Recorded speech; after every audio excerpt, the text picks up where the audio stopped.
ቸር አገልጋይ ማነው? ለንጉሥ የታመነ መክሊቱን ያልቀበረ አትርፎ የከበረ።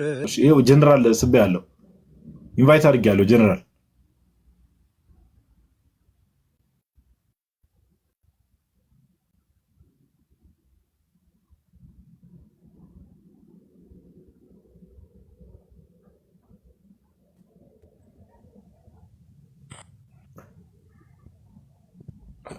ሰላም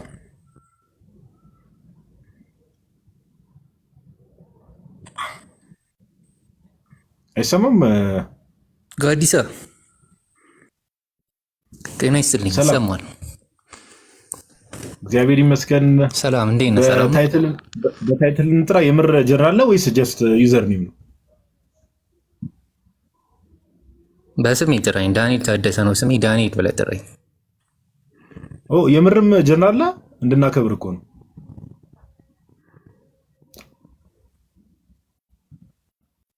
በስሜ ጥራኝ፣ ችግር የለውም። ትንሽ ላግ ያደርጋል ኮኔክሽኔ፣ የሚቆራረጥ ከሆነ ይቅርታ። እሺ እሺ። ከየት ቤተ እምነት ነው ወንድማችን?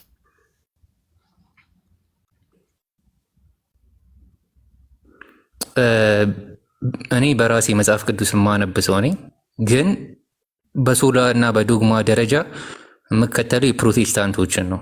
ህብረት ግን የለኝም አሁን። ኦኬ። ስለዚህ አምስቱ ሶላዎችን እነዚህ ሶላ ፊዴ፣ ሶላ ግራሲያ፣ ሶላ ክርስቶስ፣ እነዚህ አምስቱ ሶላዎችን ትቀበላቸዋለህ ማለት ነው? ግን መጀመሪያ እሱን ከማውራታችን በፊት ጥያቄ ልጠይቅ ነበር። ለምን ክርስቲያን አትሆኑም ብለህ በጻፍከው ጥያቄ ላይ ኦኬ ችግር የለውም ጠይቀኛለህ። እዛው ላይ አንዴ ልጠይቅ። ለምሳሌ ከአምስቱ ሶሎዎች ውስጥ አንዱ እምነት ብቻ ነው አይደለ? ሰው በእምነት ብቻ ይድናል ነው አይደል? እስቲ መጽሐፍ ቅዱስ ላይ እንደዛ የሚል ጥቅስ ስጠኝ።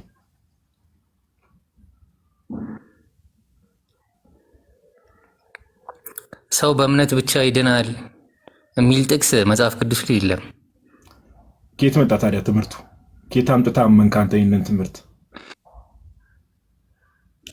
ግን ራሱ አሁን እናንተ ማርያም አታማልድም የሚል ጥቅስ ስጠኝ ይላሉ ጴንጤዎች። እኛን ምኖች አሁን ፕሮቴስታንት የሚከተሉ ሰዎች ማርያም አታማልድም ጥቅስ ስጠኝ ብሎ ይጠይቃሉ። ታማልዳለች የሚል ከሆነ ማርያም ታማልዳለች ቃል በቃል አምጣ ይለዋል። እንደዚህ የለም። ኮንቴክስት ማንበብ አለባችሁ ብላችሁ ነው የምትመልሱት እናንተ። አሁን ምን መሰለህ፣ አንድ ማወቅ ያለብህ ነገር አንተ ከምታምናቸው እምነቶች ውስጥ ከነዚህ ሶላዎች ውስጥ አንዱ ቀደም ያልከው አንድ ያሰመርክበት ነገር አለ። ወደኛ እመጣልሃለሁ የእኛን መጽሐፍ ቅዱስ መረዳት። ኦኬ አንድ ያልከው ነገር ለምሳሌ ሰው በእምነት ብቻ ይድናል የሚል መጽሐፍ ቅዱስ ጥቅስ አለ ብዬ ስጠይቀህ የለም አልከኝ። ኦኬ ቃል በቃል እንደዛ የሚል ነገር የለም አልከኝ። ይህን ለምን እንደሚፈርስብህ ታውቃለህ? ይሄ ነገር መጽሐፍ ቅዱስ ላይ ከሌለ እምነት ራሱ ከስር መሰረቱ ይናዳል ለምን እንደምንል ታውቃለህ? ሌላው ከአምስቱ ሶላዎች ውስጥ አንዱ ምንድን ነው? መጽሐፍ ቅዱስ ብቻ ነው አይደለ? እየጠየቀኝ ነው። መጽሐፍ ቅዱስ ብቻ ወይ ደግሞ ሶላ ስክሪፕቹራ ማለት የትኛውም ነገር ለድነት የሚሆኑ ነገሮች፣ መሰረታዊ ነገሮች መጽሐፍ ቅዱስ ውስጥ ክሊርሊ ስቴት ተደርገዋል። 66ቱ መጽሐፍ ቅዱስ ብቻ ለድነት ይሆናሉ ነው አይደል ሀሳቡ? እኔ በሱ አልስማማም። ሶላ በሚለው ሳይሆን ፕሪማ በሚለው እኔ ከስክሪፕቸር ጋር የማይጋጭ ከሆነ ላለመቀበል ምንም ችግር የለብኝም። ፕሪማ ፓስታውን ነው። ፕሪማ ደግሞ ምንድነው? እኔ አዲስ ቃል ነው ፕሪማ ስለ አሁን ለምሳሌ የአባቶች ትምህርት፣ አሁን እናንተ የአባቶችን ትምህርት ፕሮቴስታንቶች አይቀበሉም ነው የምትሉት። ከመጽሐፍ ቅዱስ ብቻ ከመጽሐፍ ቅዱስ ጋር የማይጋጭ ነገር ከሆነ በመጽሐፍ ቅዱስ የተደገፈ ከሆነ ላለመቀበል እኔ ምንም ችግር የለብኝም፣ እቀበላለሁ። የውጭ ጽሁፍም ቢሆን። ስለዚህ አሁን አንተ በግለሰብ ደረጃ ነው ማውራክ ማለት ነው አንተ በለው። ህብረት የለኝም ብያለሁ። ቤተክርስቲያን አሁን አስቸጋሪው ፓርት እሱ ነው። ለምሳሌ ቅድም እንዳልኩ እምነት ብቻ ያድናል የሚል ኮንቴክስት ውስጥ ካለ እምነት ብቻ ያድናል የሚል ኮንቴክስት ንገረኝ ሀሳቡ። እኔ እምነት ያድናል የምለው ለምንድን ነው? ልክ ስታምን አሁን እናንተ እምነት ብቻ እና እምነት ስታምን ነው ሌሎቹ ፍሬዎች መጠመቅ የሚመጣው እኮ ልነግርህ ነው። እኔ አሁን የማምንበት እምነት ስታምን ሌሎቹ መጠመቅ አሁን በውሃ ጥምቀት አላምንም። እኔ በመንፈስ ቅዱስ ጥምቀት ነው ማምነው። ለምን ካልከኝ ክርስቶስ አሁን ምን ብሎ ተናግሯል? መጥምቁ ዮሐንስ እኔ በውሃ ጠምቃችኋለሁ ከኔ በኋላ የሚመጣው ግን በመንፈስ ቅዱስ እሳት ያጠምቃችኋል ብሏል። ልክ ስታምን በክርስቶስ በሶስተኛው ቀን ሞቱ እንደተነሳ ስታምን ሌሎቹም ነገሮች ቦታ ቦታቸውን ይዛሉ። ክርስቶስ በመንፈስ ያጠምቃል፣ አዲስ መንፈስ ይሰጣል። እሱን የጌታ መንፈስ ቅዱስ በውስጥ ይኖራል። ለዛ ነው እምነት ብቻ ነው። እምነትን አንደኛ ካረክ ሌሎቹ ይከተላሉ ብዬ ማምነው። ከክርስቶስ ጋር አንድ የምትሆኑ መች ነው? ስታምን ነው? አምነት ስትጠመቅ ነው? ስታምን ግን የሚያጠምቅ ክርስቶስ ነው። ለዛ ነው በውሃ ጥምቀት ማራም ነው። መጥምቁ ዮሐንስ ደግሜ እንዳልለው ነው። አንዴ ከክርስቶስ ኢየሱስ ጋር እኔ ችግር የለብኝም። ኦፍኮርስ ተናግሯል ጌታ ኢየሱስ። ስለ ጌታ ኢየሱስ እኔ በውሃ ጠምቃችኋለሁ በመንፈስ የሚያጠምቃችሁ ሲባል ግን ጌታችን ኢየሱስ ክርስቶስ ዮሐንስ ወንጌል ምዕራፍ 3 ቁጥር 5 ላይ እንደተናገረው ሰው ከውሃና ከመንፈስ ካልተወለደ በስተቀር ወደ እግዚአብሔር መንግስት አይገባም ብሎ እንደተናገረው እንዴት የምትረዳው ይህን ቃል ከውሃና ከመንፈስ የሚለው? እንዲህ ካልከኝ እኔ የምረዳው ልንገርህ። ግን ብዙ ሰውን እዚህ ጋር ይህን ነገር ስል እያሾፍኩ እየቀለድኩ ይመስለዋል። ጌታ ኢየሱስ አንተ ለኒቆዲም እኮ ልነግርህ ነው። ኢየሱስ ምን አለ? ከዛ በኋላ ከተች ሰው በውሃና በመንፈስ ካልተጠመቀ አይድንም። ከስጋ ስጋ ይወለዳል አለ፣ ከመንፈስ ደግሞ መንፈስ ይወለዳል አለ። ከውሃ የሚለውን እኔ ማምነው በእናት ሆድ ውስጥ ያለ ውሃ ነው ብዬ ነው ማምነው። ለምን ካልከኝ ይሄ ንቀት ንግግር አይደለም። አይ ሰው የምሬን ነው የምልህ። ለእሺ አንድ ጥያቄ ይጠይቅ። ቆይ አሁን አንተ እያልከን ያለው ቆይ አንዴ ጀነራል ብትሆንም ያው የምር ጀነራል ሁን አትሁን አላውቅም፣ ግን እንደው እና አሁን ሰው ከውሃና ከመንፈስ ሲወለድ የሚለው ከእናቱ ማፀን ውስጥ ሰው ሲወለድ ያለውን ያንን ውሃ ነው እያልከኝ ያለኸው? ራሱ ክርስቶስ እኮ የተናገረው ነው። ስጋ ከስጋ ይወለዳል አለ ከታች። ከመንፈስ ግን የሚወለደው መንፈስ ነው። ምን አገናኘው? አሁን ከታች እንዴት ኒቆዲሞስ ምን አለው እንደዛ ሲለው? ሰው እንዴት ነው እናት ሆድ ውስጥ ገብቶ ተመልሶ የሚወለደው አለው። አሁን በጣም ስጋ ከስጋ ይወለዳል፣ መንፈስ ደግሞ ስጋ የተባለው እንደዛ ነው የሚለው። እንደዛ ነው የሚለው። ባይ ዘ ዌይ እንዲህ ይላል ዮሐንስ ወንጌል ምዕራፍ 3 ቁጥር 3 ላይ ኢየሱስም መልሰው እውነት እውነት እልሃለሁ ሰው ዳግመኛ ካልተወለደ በቀር የእግዚአብሔርን መንግስት ሊያይ አይችልም ብሎ ተናገረ። ኒቆዲሞስም ሰው ከሸመገለ በኋላ መጀመሪያ ዳግመኛ ካልተወለደ ስላለው ነው እንጂ ውሃና መንፈስ የሚለውን አላነሳለትም። ባይ ዘ ዌይ ሰው ዳግመኛ ካልተወለደ ሪጀነሬት ካላደረገ የእግዚአብሔርን መንግስት ሊያይ አይችልም ሲለው፣ ከዛ ኒቆዲሞስ እንዴ ዳግመኛ ካልተወለደ ሲል ኒቆዲሞስ ኦልሬዲ ተወልዷል። ምን ማለት ነው ዳግም ካልተወለደ? ቀጥታ ጭንቅላቱ ያሰበው ምንድነው?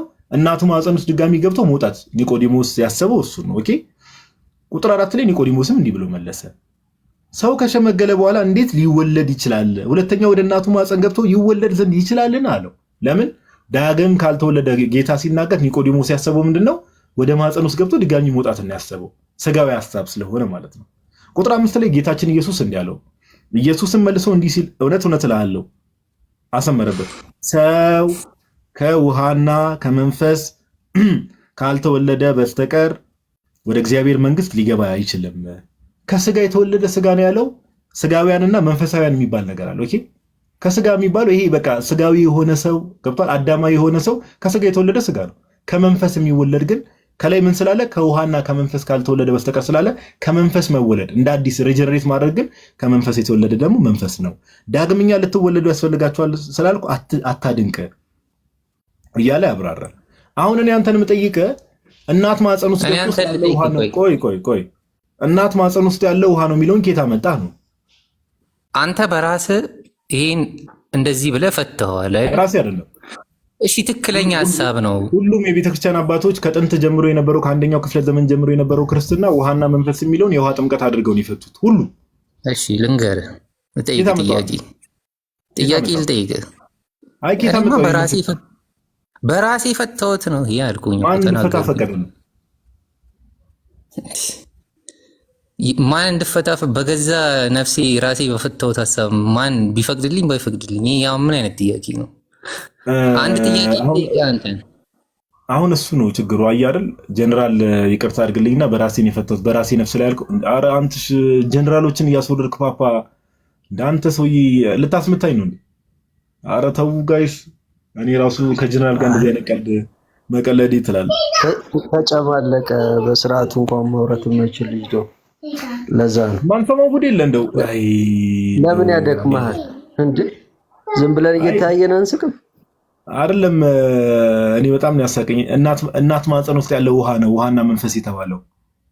እኔ ደግሞ ቅድም ፕሪማ ሲለኝ ምንድነው ፕሪማ ፓስታው ነው እኮ ያልኩት። ለዛ ነው ፕሪማ እንዴ። እኔ ሶላ ሳልሆን ፕሪማ ነኝ ያለው።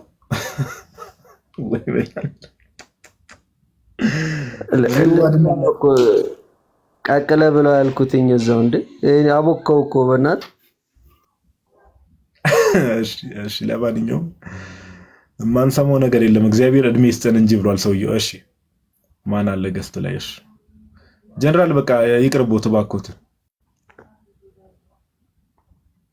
እሺ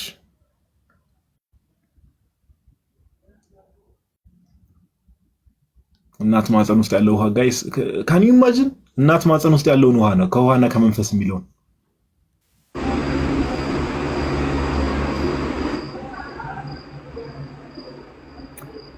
እሺ እንኳን ደህና መጣሽ ሜላት።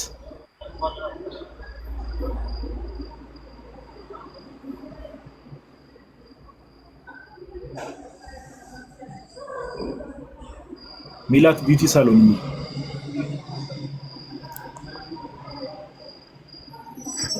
ድንገት ላከች።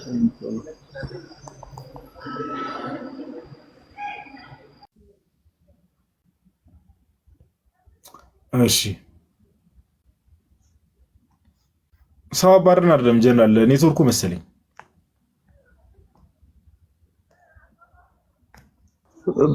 ባይዘዌ ፕሮቴስታንቶች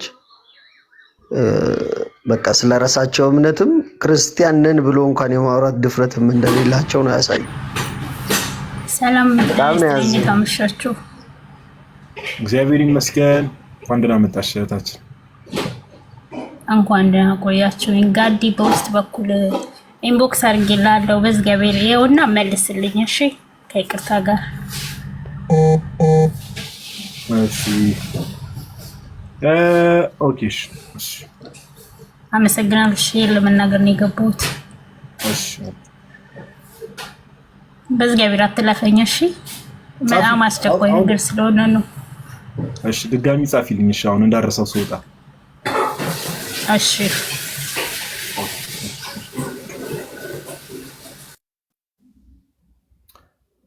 አረ ጀነራል እንዴ በቃ ይተውን እንጂ አንተሽ የሆነ ነገር በሆን ግን እወቅ በአንተ ነው። የሰው ሰው አውርደ እዚህ እኔን ችግር ውስጥ ከተትከኝ። በፓርቲ ፎቶ ደግሞ ብርጋዴር ጀነራል ብሎ ጽፎ አረ እንዲህ ብለህ እንዳታስብ። እኔ ከዚህ በፊት እንደዚህ አይሆንም ብዬ ያሰብኩት ሰው ብራዘር አንድ ኮማንዶ ሆኖ አግኝቼዋለሁ በአካል። ታውቀዋለህ? ያን ቀልድ ታውቀዋለህ? የሚለውን ቀልድ ታውቀዋለህ? እኔ መንገድ ላይ ብቻ እየሄድኩ ነገ ጠዋት እንዳልጫን።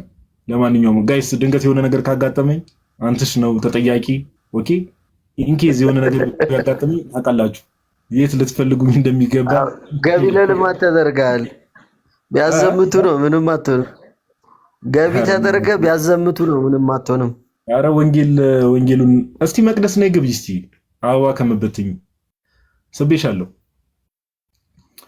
አረ እንዴ ለምን ክርስቲያን አትሆኑም ጋይስ? ከቀደም ጀምሮ ጥሩ ነው የምገቡ ሰዎች ተማምረናል ምናምን ነገር። ክርስቲያን ለምን አትሆኑ? ሙስሊሞች፣ ፕሮቴስታንቶች ክርስቲያን ለምን አትሆኑ? ጌታ መስክሩልን፣ ወይንም ኑና እስኪ ጌታ መስክሩልን። ጌታን የምትሉትን አካል ማለት ነው። ቢያንስ እንኳን አንዳንድ ሰዎች ታውቃለህ ፒፓው የምር አምሮ ምናምን ነገር አትፍራ ምናምን ይሉኛል። አረ እናንተ ሰዎች እንዲህ ጭው የሚባል ነገር ብዙዎቻችሁ አባትቱ መሰለኝ። እሺ ሄሏችን ቻቺ ኦኬ ባይዘዊ አንድ ቻሌንጅ ሰውን እንትን ብዬ ነበረ። አንድ ቻሌንጅ አንድ ነገር ቃል ገብቼ ነበርና የሆነ ቻሌንጅ አለብኝ። አንድ ጓደኛ አለችኝና ሩሂ የምትባል አንድ ጓደኛ አለችኝ። በእድሜ ምናምን ከኔ ታንሳለች ምናምን ነገር በጣም አስተዋይ ናት፣ በጣም ጎበዝ፣ እውነትን የምትናገር እና እንደዚህ ብለህ ኮንፌስ አድርግ ተብዬ ላይቭ ላይ መናገር አለብህ ተብዬ ቻሌንጅ ተሸንፌ ነውና ሩሂ እየሰማሽ ከሆነ እንግዲህ ያው ቃሌን ጠብቄያለሁ ምናምን ነገር ጓደኛ ስል አሴ ፍሬንድ ማለት ነው። አሴ ፍሬንድ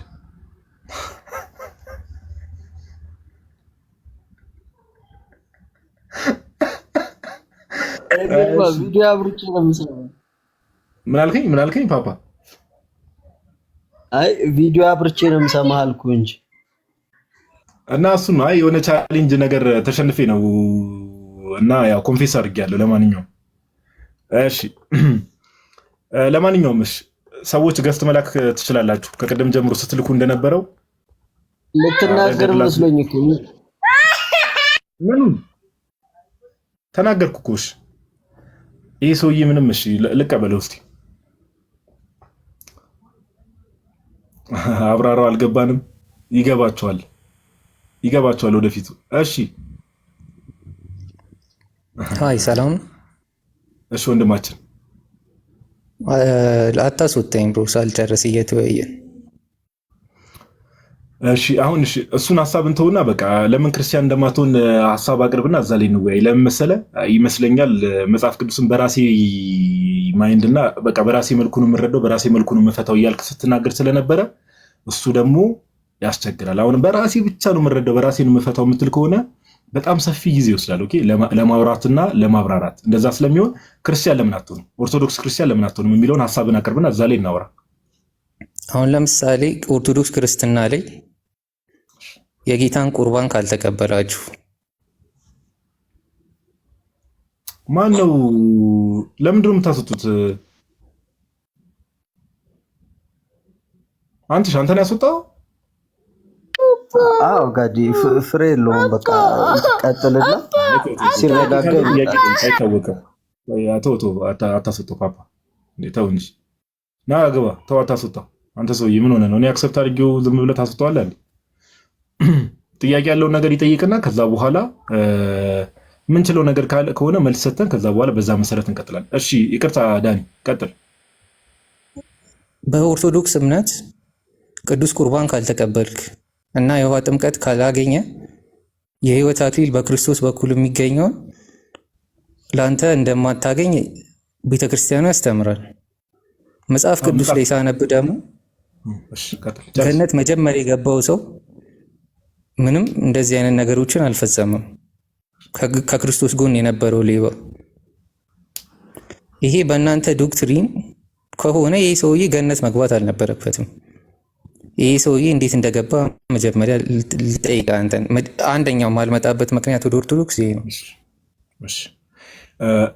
አሁን ያነሳው ጥያቄ የሉቃስ ወንጌል ምዕራፍ 23 ቁጥር 42 ላይ ጌታ ሆይ በመንግስት በመጣ ጊዜ አስበኝ፣ ጌታ እንደዛ ብሎ ይጠይቀዋል።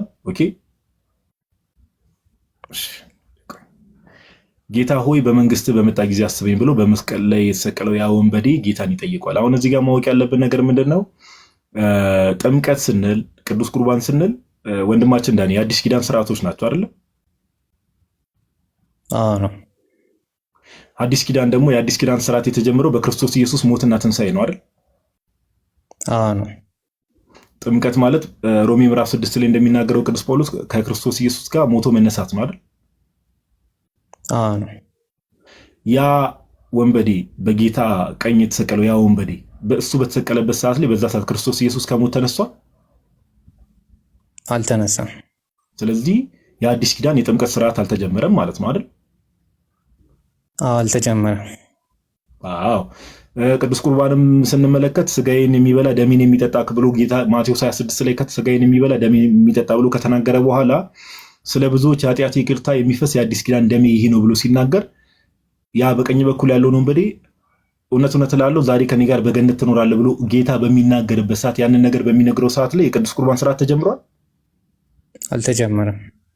ስለዚህ አሁን ቅድም በተማማርነው መሰረት ምንድነው ቅዱስ ጥምቀት ከክርስቶስ ኢየሱስ ሞትና ትንሣኤ ጋር ሞቶ መነሳት ስለሆነ ጥምቀት ስርዓቱ ራሱ በአዲስ ኪዳን ቤተክርስቲያን ውስጥ ጥምቀት ስርዓቱ ራሱ የተጀመረው መች ነው ብለን ከጠየቅን ጌታችን ሞትን ድል አድርጎ ከተነሳ በኋላ ነው። እሺ ጥምቀት ራሱ ስርዓቱ ትዝ የሚል ከሆነ ወንድማችን ዳኒ ማቴዎስ ወንጌል ምዕራፍ 28 ላይ አይደለ ምን አላቸው? ሂዱ አይደል አሕዛብን በአብ በወልድ በመንፈስ ቅዱስ ስም እያጠመቃችሁ ደቀ መዛሙርት ያድርጓቸው ያዘዝኳችሁንም እያስተማራችሁ ብሎ ጌታ ትእዛዝ የሰጣቸው ማቴዎስ 28 ላይ ነው አይደል? አዎ ልክ ነህ። ስለዚህ ይሄን ትእዛዝ ራሱ ሂዱ አጥምቁ ወይ ደግሞ ማርቆስ ወንጌል ላይ ለምሳሌ ማርቆስ ወንጌል ምዕራፍ 16 ላይ ብትመለከት ቁጥር 15 ላይ ማርቆስ 16:15 ላይ ለፍጥረት ሁሉ ወንጌልን ስበኩ ካለ በኋላ ያመነ የተጠመቀ ይድናል ያላመነ ግን ይፈረድበታል ብሎ ጌታ ይህንን የጥምቀት ስርዓት የአዲስ ኪዳን የሚያድነውን ጥምቀት ስርዓት የሰጠው ሞትን ድል አድርጎ ከተነሳ በኋላ ነው አይደል?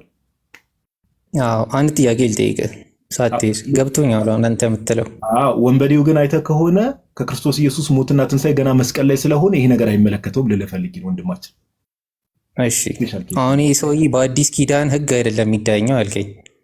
አይ በአዲስ ኪዳን ህግ ሳይሆን ኦፍኮርስ በአዲስ ኪዳን በተሰጠን ጸጋ አይደለም ይህ ሰውዬ ገነት የገባው እያልከኝ ነው። አይ በአዲስ ኪዳን ህግ አይዳኝም ሳይሆን በቀኝ በኩል ያለው ወንበዴ የተናገራቸውን ንግግሮች አይተህ ከሆነ አንደኛ ኮንፌስ አድርጓል አይደለ? ጌታ ሆይ በመንግስት በመጣ ጊዜ አስበኝ ብሏል አይደል? በእምነቱ ጌታ አይቶ እንደ እምነት ይሆንልሃል አለው። አንተ ያልከውን ነገር ካለ በኋላ እሱን እኮ ነው ጌታ ሆይ በመንግስት በመጣ ጊዜ አስበኝ። እሱም ብቻ አይደለም ባይዘው ያለው ጌታ ሆይ በመንግስት በመጣ ብቻ አስበኝ ሳይሆን በግራ በኩል ያለውን ወንበዴ ምን አለው? በግራ በኩል ያለው ወንበዴ አንተ እውነትም የእግዚአብሔር ልጅ ከሆንክ ራስህን አድን እኛንም አድን ብሎ ሲናገር እኛ እንኳን ይገባናል አይደለ? በዚህ ሰዓት እንኳን እግዚአብሔርን አትፈራም ሁላ ብሎታል አይደለ? እኛ ዲዘርቭ እናደርጋለን። እሱ እንኳን አትሊስት ንስሐ ገብቷል። ባጭሩ ኤግዛክትሊ በጣም ጥሩ ንስሐ ገብቷል። ከዛ ባለፈ ደግሞ የክርስቶስ ኢየሱስን ጌትነት ጌትነት አምኗል። ማመን ብቻ ሳይሆን ደግሞ ድጋሚ ምን ብሏል? ክርስቶስ ዳግም እንደሚመጣም ተናግሯል አይደል? በመንግስት በመጣ ጊዜ ብሎታል አይደል? አዎ ብሎታል። ስለዚህ ይህ ሰውዬ አዲስ ኪዳን ላይ ያሉ ነገሮችን ክርስቶስ ኢየሱስ ጌታ እንደሆነ ጌታችን ኢየሱስ ዳግም እንደሚመጣ ኮንፌስ አድርጓል። ከዛ ባለፈ ደግሞ ንስሐ ገብቷል። በቤተክርስቲያናችን አንድ ነገር ልንገር፣ ሰው አምኖ መጠመቅ ለመዳን አምኖ መጠመቅ አለበት። ሰው አምኖ ከተጠመቀም በኋላ ደግሞ የዘላለም ሕይወትን ለማግኘት ዕለት ዕለት ጌታን ወደ መምሰል ለማደግ ቅዱስ ቁርባንን መቀበል አለበት ስንል ስፔሻል ኬዞች የሉም እያልናል። ለምሳሌ አሁን አንተ ዳኒ የቤተክርስቲያኒቷን ትምህርት አመንክና ተምረህ አምነህ ከንስሐ አባት ጋር ተነጋግረህ ለምሳሌ ዳኒ በቃ የዛሬ ሳምንት ትጠመቃለህ አሉ። ለምሳሌ ምሳሌ ነው። እሺ ዳኒ አሁን ዛሬ አንተ ትምህርቱን የቤተክርስቲያን መሰረታዊ ትምህርት ተምረህ ጨረሰ ምናምን የዛሬ ሳምንት ትጠመቃለህ ንስሐ አባት ብለውክ ከዛ በፊት ብትሞት ዳኒ ስላልተጠመቀ ዳኒ ያንን ጥምቀት ስላልተጠመቀ አይደለም አንልም በፍጹም። እግዚአብሔርንማ በዚህ ሪስትሪክት አናደርገውም። እግዚአብሔር ኮንዲሽኖችን፣ ሁኔታዎችን ይህን ሁሉ ነገር እንደሚረዳ ቤተክርስቲያናችን ከማንም በላይ መሐሪ ይቅር ባይ ከሰዎች በላይ ሁኔታዎችንና ኮንዲሽኖችን እግዚአብሔር አምላክ እንደሚረዳ እናምናለን። ይሄ ለጥያቄ የሚቀርብ አይደለም። እናምናለን ስለምልል ፈልጌ ነው።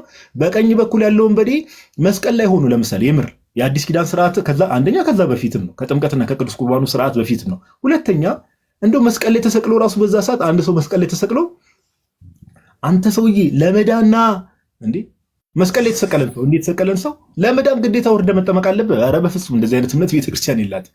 ኦኬ ኮንዲሽኖች አሉ። ጥያቄዎች አሉኝ እዚህ ጋር ባወራው ላይ እሺ ጨርስ። ሶሪ ያልከው ነገር ቤተክርስቲያናችን እምነት እሱ ነው። አንደኛው ይሄ የንቀት ንግግር እንዳይመስልብኝ ሞዴሬተሩ እንዳይወርድ።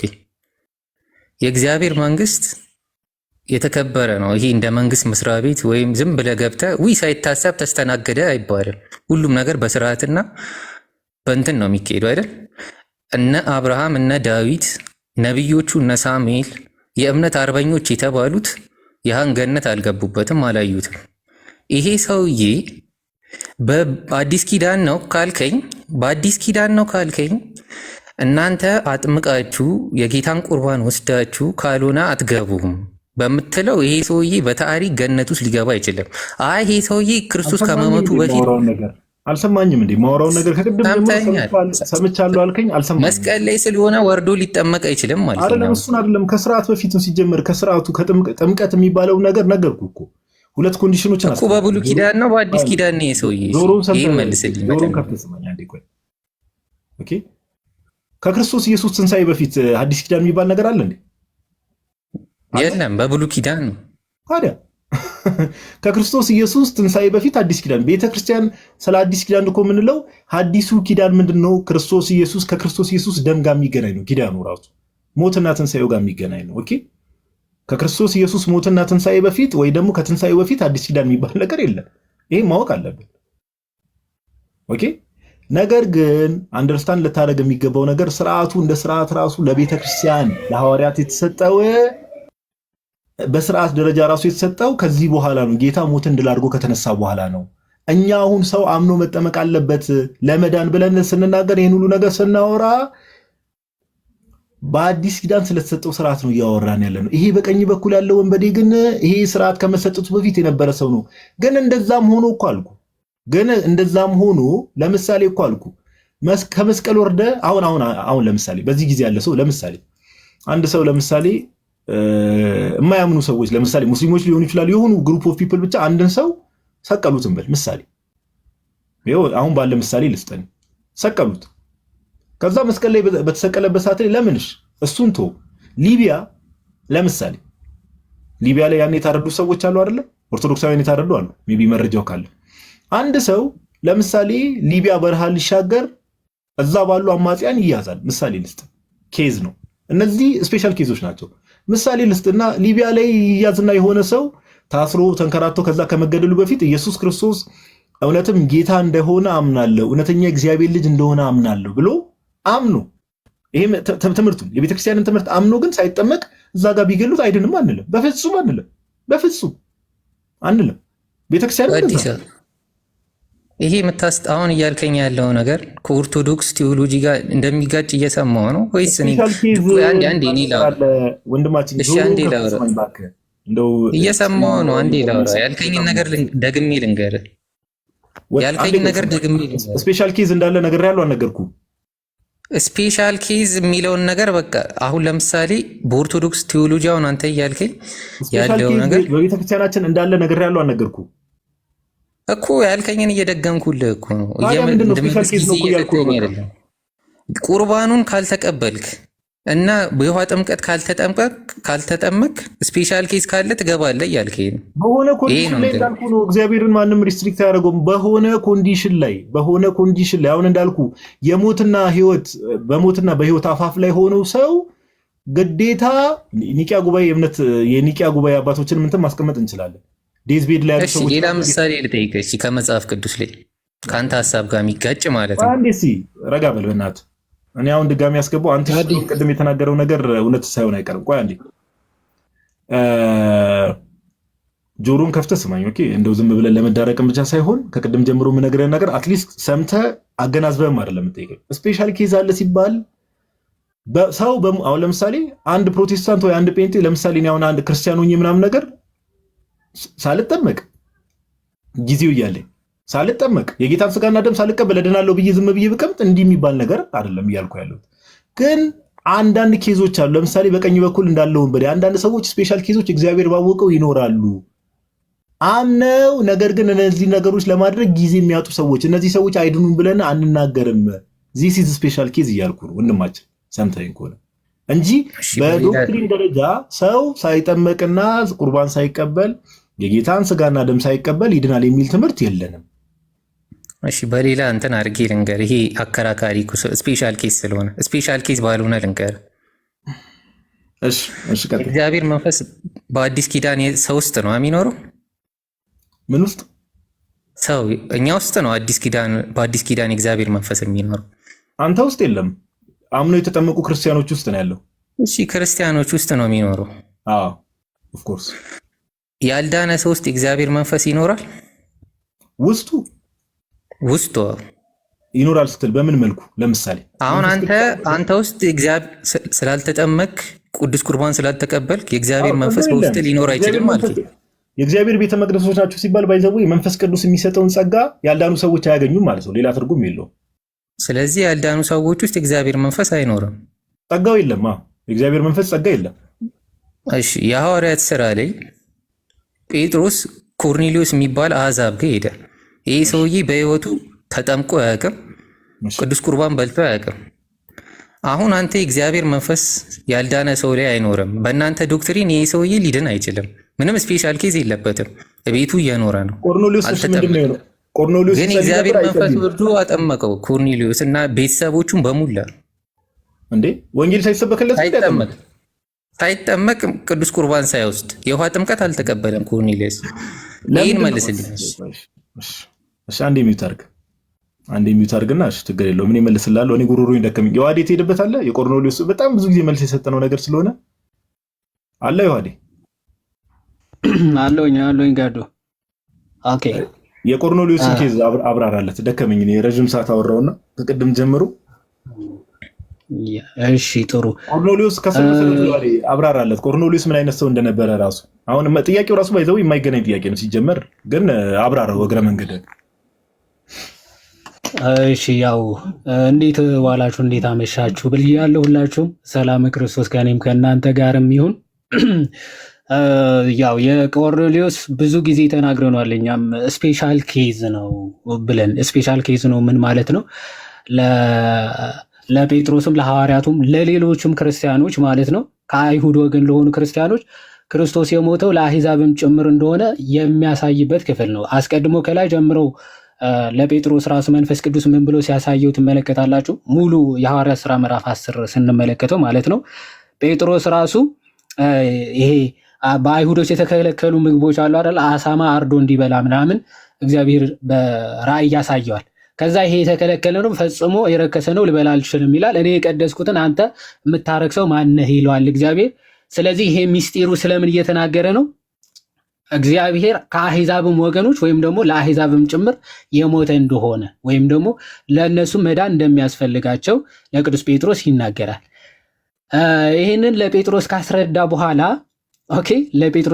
በኋላ ጴጥሮስ ይህንን ተረድቷል። ግን ሌሎች አይሁዳውያን ከአሕዛብ ወገን ቆርኔሊዮስን አምነው ቢያጠምቀው ጴጥሮስ ይኸው ያልተገረዙትን አጠመቀ ከእግዚአብሔር ሐሳብ ወጣ የሚለውን እንዳያነሱበት መንፈስ ቅዱስ አሕዛብንም ጭምር እንደሚያድናቸው ለመግለጽ ምልክት ያሳየበት ክፍል ነው ቆርኔሊዮስ ማለት። የቆርኔሊዮስን ታሪክ በእግዚአብሔር መንገድ ሲጓዝ የነበረ በእግዚአብሔር መንገድ ሲመራ የነበረ ሰው ነው ቆርኔሊዮስ።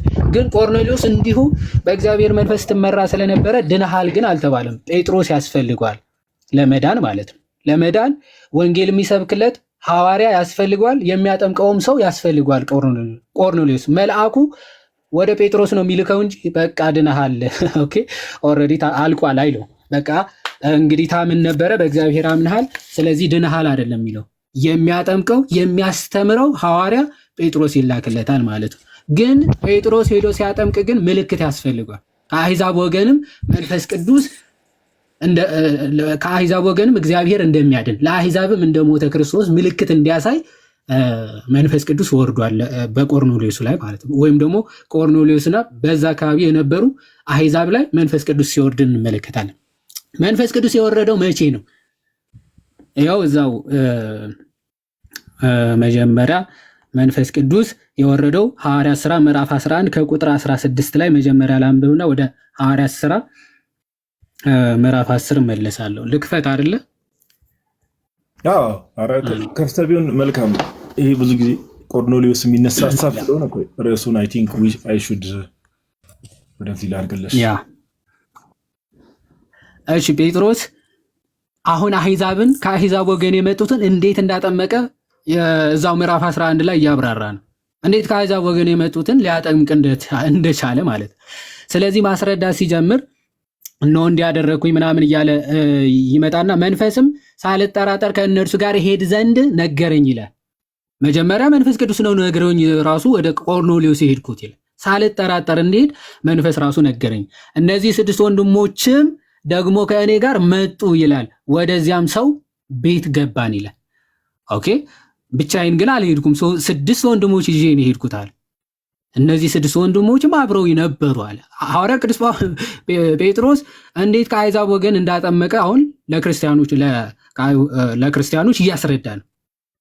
ስለዚህ ምን አለ? እርሱም መልአክ በቤቱ ቆሞ እንዳየና ወደ ኢዮጴ ሰዎች ልከህ ጴጥሮስ የተባለ ስምዖንን አስመጣ እንዳለው ተናገረ ማለት ነው። እርሱም አንተና የቤት ሰዎች ሁሉ የምትድኑበትን ነገር ይነግርሃል እንዳለው ነገረን። አሁን ለቆርኔሌዎስ መልአኩ ምን ብሎ እንደተናገረው ኦኬ፣ ቆርኔሌዎስ ለቅዱስ ጴጥሮስ ምን ብሎ እንደነገራቸው እየነገረ ነው። ቆርኔሌዎስ እንዲህ አለ፣ መልአክ ተገልጦ የምትድንበትን ነገር የሚነግርህ ጴጥሮስ እሱ ይመጣልሃል አለኝ፣ ያው አለኝ ብሎ ነገረውና ቀጥሎ ሐዋርያ ቅዱስ ጳውሎስ እዚህ ጋር መሰረታዊ ነገር ተመልከቱ። ለመናገርም በጀመርኩ ጊዜ ይላል። ልክ ሐዋርያ ቅዱስ ጴጥሮስ መናገር ሲጀምር ለመናገርም በጀመርኩ ጊዜ ይላል መንፈስ ቅዱስ ለእኛ ደግሞ በመጀመሪያ እንደወረደ ለእነርሱ ወረደላቸው። ሐዋርያ ቅዱስ ጴጥሮስ ሰብኮ እንኳን አልጨረሰም። ልክ ለመስበክ ሲጀምር ምልክት እንዲሆናቸው መንፈስ ቅዱስ ወረደ ማለት ነው። ኦኬ፣ መንፈስ ቅዱስ ለምልክትነት እዚህ ክፍል ላይ ሲወርድ ተመልከት። ለመናገር ሲጀምር ነው በእነርሱ ላይ ምን አለ የሚለው መንፈስ ቅዱስ ደግሞ ወረደላቸው በእኛ ላይ እንደወረደው። ስለዚህ ምን አለ? ለእኛ የወረደውን መንፈስ ቅዱስ በእነርሱ ላይ ከወረደ፣ ስለዚህ እኛ እነሱ ሊጠመቁ ክርስቲያን ሊሆን አይገባቸውም ብለን ልንከለክላቸው የምንችለው ማንን? እሺ 16ን አንብበው። ከዛ ይዋድ አሁን የነበርከውን 16ን አንብበው። አነብልሃለሁ። እሺ አንብበው፣ ሳትሄድ በፊት አንብበው። ሌላ ጋር ሳትሄድ አሁን የነበርከው ችግር የለውም። ይኸው እስካሁን የተባለው ቆይ ይዋዴ ቆይ እስካሁን የተባለው ነገር ሲያብራራ የነበረው ነገር ገብቷል? ሰምተሃል? ሰምቼዋለሁ፣ ግን በሱም ጥያቄ ያለኝ አንድ 16 ነው ያንብበው። እሺ ችግር የለውም። ዮሐንስ በውሃ ጠመቀ፣ እናንተ ግን በመንፈስ ቅዱስ ትጠመቃላችሁ ያለውን የጌታ ቃል ትዝ አለኝ ይላል። እሺ ያው ቅድም ለጋዲስ የነገርኩት ማለት ነው። ምንድን ነው ታዲያ? ክርስቶስ በውሃ የግድ መጠመቅ የለብም። ክርስቶስ ለዮሐንስ እንደተናገረው በመንፈስ ቅዱስ ያጠምቃቸዋል። ዮሐንስ ጥምቀት መቀበል የለብም ለመዳን። ያው ቃሉ ነው አይደለም? ቆይ የመንፈስ ቅዱስ ጥምቀት ነው አልኩ። አንዴ ቆይ፣ ይሄ ውሃ የለውም ማለት ነው? ኦኬ፣ በመንፈስ ቅዱስ መጠመቅ ማለት ውሃ የሌለው ጥምቀት ማለት ነው? ያው እያነበብኩ አይደል? መንፈስ ቅዱስ ወርዶ አጠመቃቸው እና ኮርኔሌዎስ ና እዚህ ጋር ቁጥር 47 ይኸው ወደ ኋላ ልመልስና በዚያን ጊዜ ጴጥሮስ መልሶ አለ፣ እነዚህ እንደ እኛ ደግሞ መንፈስ ቅዱስን የተቀበሉ እንዳይጠመቁ ውሃን ይከለክላቸው ዘንድ የሚችል ማን ነው አለ ይላል። ምንድነው? የውሃ ጥምቀት ተጠምቋል አልተጠመቀም? እሺ ልመልስ። መልሳ ጋዲሳ ምን አለኝ ቅድም? የእግዚአብሔር ሳተውና አሁን ያወራው እየጠየቁ ነው። በዚህ ልመልስ፣ አታቋርጠኝ ፕሊዝ። ይወድ እኔ የጠየቅኩህን ጋዲሳ ምን አለ መሰለህ? ካንተ ጋር የሚገናኝ ጥያቄ ካንተ ጋር ከጠየቀኝ ጋር የሚገናኝ ነው። እኔ የጠየቅኩህን ብቻ መልስ። ያልዳነ ሰው ውስጥ የእግዚአብሔር መንፈስ አይኖርም። አልጠየቅኩም። አሁን ይኸውልህ ወንድማችን ምንም ልከራከር አይደለም የመጣሁት። አንዴ ብርጋዴር ተረጋጋና ዮሐዴ አንተ የተናገርከውንም ነገር እኔ እንደው ቅድምም ገብቶ የሆነ የማይሆን ነገር አውርቶ ወጥቶ ምናምን ነገር አሁንም ድጋሚ ያስገባ ነው። አትሊስት አሁን ዮሐዴ የተናገረው ነገር አትሊስት ምንም እንዳልሰማ ራሱ የአሁኑ ንግግር ያስታውቃል። ምንድነው ያለው? እንደግሜ ስማኝ አንዴ ቆይ ረጋ። አሁን በቃ በመጣበት መንገድ አወራለሁ። ክርስቶስ ጥቅሱ ነገር ቆርኔሌዎስ በክርስቶስ ያምን ነገር ያው ከላይ ወደ ላይ ሄድና አንብበው። እስቲ ዮሐዴ ወደ ላይ አስራ ምናምን አካባቢ እኔ እንጃ አላየሁትም ስለ ዋናው ቁጥሩን አላውቀውም ልልህ ነው። ቁጥር ስንት ላንብብ? መልአኩን ያስጠራበትን ቦታ አንብበው። መልአኩን ያስጠራበት መልአኩ ሂድና ጴጥሮስን ጠራው ያለበት ቦታ ጋር ሂድ ነው ያልኩህ። ቁጥር 11 ነው አይሚል ምዕራፍ 11 ነው ምዕራፍ 10? ቅድም መጀመሪያ ከፍተህ ያነበብከው ዮሐዴ ምዕራፍ 11 ነው ያነበብኩት። አንዴ ጋዲ እሺ፣ ጥቅሱ 11 ነው። እሺ አያውቀውም። አዎ ይኸው እርሱም ይላል፣ ይኸው እርሱም መልአክ በቤቱ ቆሞ እንዳየና ወደ ኢዮጴ ሰዎች ልከ ጴጥሮስ የተባለውን ስምዖንን አስመጣ። እሺ የቱ ጋር ነው በክርስቶስ ያምን ነበር የሚል? እኔ በራሴ አሁን ልንገርህ፣ እኔ መልአክ ያንተ ወሬ ቆይ አንዴ፣ ያንተ ማብራሪያ ያዘውና በክርስቶስ ያምን ነበረ የሚለውን ማስረጃ ብቻ ስጠ። አሁን አንተ ማብራራቱ ፖቴንሻሉም አቅሙም ወይም ደግሞ ፈቃዱም ስለሌለ ማለት ነው። እኔ ላብራራላችሁ አትበል። መጽሐፍ ቅዱስ ማብራራት አቅሙ ማን ሰጠ ወይም ደግሞ ፈቃዱስ ማን ሰጠ? አሁን ታብራራ ሳይሆን ጥቅስ ነው የምንፈልገው። በኢየሱስ ክርስቶስ ያምን ነበረ የሚለውን ማስረጃ። እሺ መልአክ ተገልጦ አስጠራ ያለው ሳያምን በፊት ነው። እሺ አይ ማስረጃ የለም። ስለዚህ አመንክ ማለት ነው። ያለ ማስረጃ ነበር ያወራው። ስለዚህ በማስረጃ አውራ። እሺ ወንድማችን ገና ስለ ክርስቶስ ሊነግረው ነው ጴጥሮስ ራሱ የተላከው። እሺ ኦኬ፣ ሊያስተምረውና ስለ ክርስቶስ ሊሰብከው በብሉይ ሕግ ወይም ደግሞ በኦሪት ሕግ ይመራ የነበረ ሰው ስለሆነ ማለት በኦሪት ሕግ ይመራ የነበረ ሰው ነው። ከአሕዛብ ወገን ግን የነበረ ሰው ነው ቆርኔሌዎስ። ስለዚህ የአዲስ ኪዳኑ ክርስቶስ ገና ያልተሰበከለት ሰው ነው ቆርኔሌዎስ። ስለዚህ መንፈስ ቅዱስ ለምን ወረደ? ለምልክትነት። ለምን ጴጥሮስ ሰብኮ አስተምሮ ካጠመቀ በኋላ መንፈስ ቅዱስ ቢወርድ አንድ ጴጥሮስ ላይ ራሱ ጥያቄ ስለሚያነሱበት አሁንም አንስቶበት ነው። ቁጥር 11 እንዴት ከአሕዛብ ወገን የሆነ ሰው አጠመቅ ለሚለው መንፈስ ቅዱስ ራሱ መራኝ፣ አሳየኝ። ከዛ በኋላ ደግሞ ለቆርኔሌዎስ መልአክ ተገልጦ ምን አለው? ጴጥሮስ የሚባል ሰው አስመጣለኝ ብሎ ተናገራለ። ቀጠልና ይሄ ብቻ አይደለም አለ። መንፈስ ደግሞ ገና እንኳን ሰብኬ ሳልጨርስ ስጀምር ወረደላቸዋል።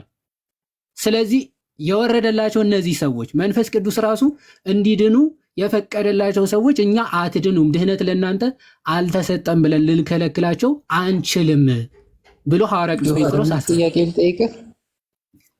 እሺ ቀጥል።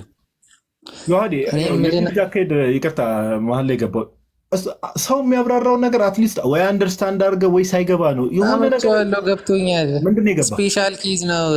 አሕዛቦቹ በመንፈስ ቅዱስ መጀመሪያ ባይጠመቁ ኖሮ ዝም ብለህ ብታጠምቃቸው ኖሮ አይሁዶቹ ለምንድን ነው ያጠመካቸው? ክርስትና ለአይሁድ ብቻ ነው ብለው ጴጥሮስን ይሞግቱታል ነው ያለኝ።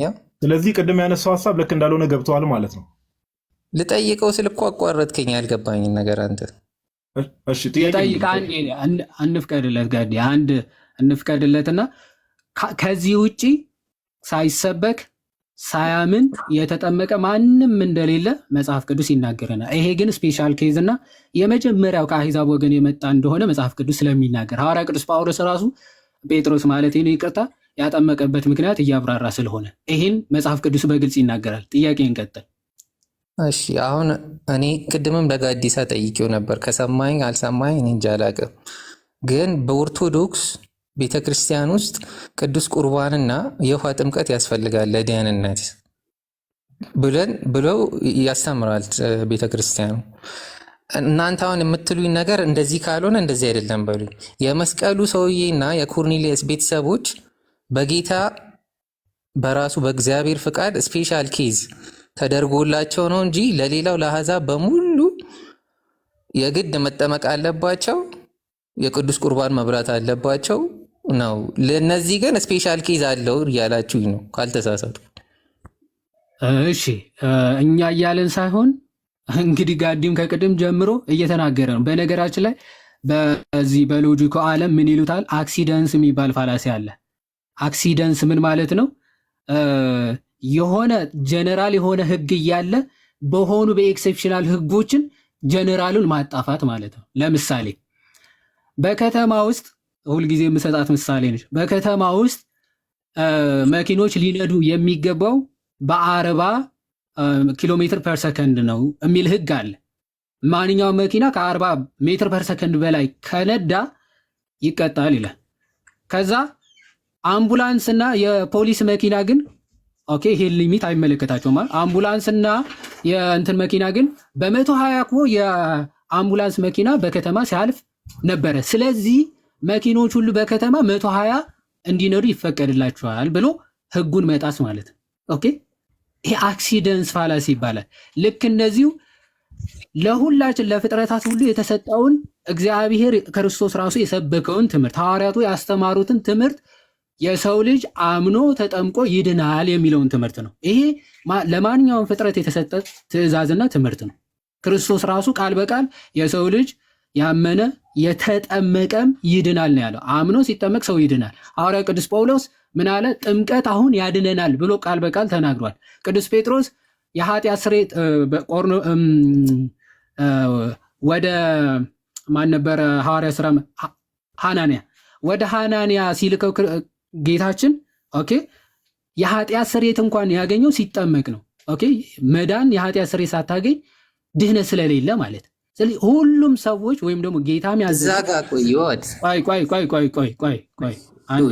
እንዳትገባ እሺ። ለሁሉም ፍጥረት የታዘዘው የሰው ልጅ አምኖ ተጠምቆ ይድናል የሚለው ነው። ኤክሴፕሽናል ኬዞች ግን ሊኖሩ ይችላሉ። ኤክሴፕሽኖች ማለት አሁን ለምሳሌ በመስቀል ላይ ያለው ሰው ምንድነው ኤክሴፕሽኑ? ሲጀመር ሂዱ አሕዛብን ሁሉ በአብ በወልድ በመንፈስ ቅዱስም እያጠመቃችኋቸው ደቀ መዛሙርት ያድርጓቸው የሚለው ትእዛዝ ገና ሲጀመር አልሰጠም ክርስቶስ። የአዲስ ኪዳኑን ጥምቀት ገና ክርስቶስ አልመሰረተም። ምክንያቱም ከሞትና ከትንሣኤው ጋር መተባበር ነው ጥምቀት ማለት አንድ መሆን ነው ከክርስቶስ ሞትና ትንሣኤ። ክርስቶስ ሞቶ አልተነሳም በዛ ሰዓት ኦኬ። ስለዚህ የአዲስ ኪዳኑ ጥምቀት ገና ክርስቶስ ተነስቶ ለሐዋርያቶቹ ለአጥማቂያኑ ማለት ነው ስልጣነ ክህነት አልሰጠም። የሰጠው መቼ ነው? ተነስቶ ወደ ገሊላ እለፉ ብሏቸው ከዛ በኋላ የመንፈስ ቅዱስን ስልጣን እፍ ብሎ ሰጥቷቸው ከዛ ነው አጥምቁ ደቀ መዛሙርት ያድርጉ ብሎ ስልጣንን የሰጣቸው። ከዛ በፊት የአዲስ ኪዳኑ ጥምቀት አልተመሰረተም ማለት ሶ ይሄንን ከመመስረቱ በፊት ያለ ስለሆነ ህጉ ላይ ራሱ ወይም ደግሞ እዚህ ላይ ልናካትተው አንችልም። አንድ የቆርኔሌዎስም ታሪክም አልተጠመቀም አልተባለ መጽሐፍ ቅዱስ ላይ ተጠምቋል፣ ግድ ነው ለመዳኑ ያስፈልጓል ለቆርኔሌዎስም ማለት። እዛ ግን ስፔሲፊካሊ መንፈስ ቅዱስ የወረደበት ለምንድን ነው አለ ቅዱስ ጴጥሮስም ሲያስረዳ ለምልክትነት ነው። መንፈስ ቅዱስ እነሱንም ሊያድናቸው ክርስቶስ ለእነሱም እንደሞተላቸው ለማጠየቅ መንፈስ ቅዱስ ገና ሳልሰብከው ስለ ክርስቶስ ራሱ ወርዶ አሳየን። በልሳን ተናገሩ ዋይዘው ምልክት ነው የተሰጣቸው፣ ልሳን ተናገሩ። ስለዚህ እነዚህ ደግሞ ተጠምቀው ክርስቲያን እንዳይሆኑ ማን ሊከለክላቸው ይችላል አለ ቅዱስ ጴጥሮስ። ማንም አይችልም። በቃ ይሄም ለምልክት ነው። ከዚህ ውጪ ያለ ማንም ሰው ግን ምን አለ? ጥምቀት ለድህነት ነው። ኦኬ ሁሉም ተጠምቀው ዳኑ፣ ተጠምቀው መንፈስ ቅዱስን ተቀበሉ የሚል ነው ማስረጃ የምናገኘው። የኃጢአት ስርየት ተጠምቀው አገኙ። ለምሳሌ 3000 ነፍሳት በአንድ ቀን ምን አድርጉ ነው ያላቸው ቅዱስ ጴጥሮስ። ኦኬ 3000 ነፍሳት በአንድ ቀን ምን አለ? ንስሐ ግቡ ኃጢአታቸውም ይሰረይ ዘንድ እያንዳንዳቸው በኢየሱስ ክርስቶስ ስም ተጠመቁ የመንፈስ ቅዱስንም ስጦታ ትቀበላላችሁ። በቃ ይሄ ነው። 3000 ነፍሳት ያሉትን ትተህ ኦኬ ቆርኔሌዎስ ይሄ የተሰቀለው እያልክ ግለሰቦች ወይም ደግሞ ኤክሴፕሽናሎችን ለምን ትለቃቅማል? ኦኬ 3000 ነፍሳት ቀጥሎም 5000 ነፍሳት እንደዛ ስለሚና መጽሐፍ ቅዱሱ ኢንታየርሊ እንደዛ እያስተማረ ማለት። እሺ ይሄኔ አንድ ጥያቄ ልጠይቅና በቃ ልውረድ፣ እናንተንም ጊዜያችሁን አልግደል። እሺ ቀጥል። ይኸውልህ የኔን ሐሳብ ልንገርህ ይዋል እኔ የሚመስለኝን ልንገርህ።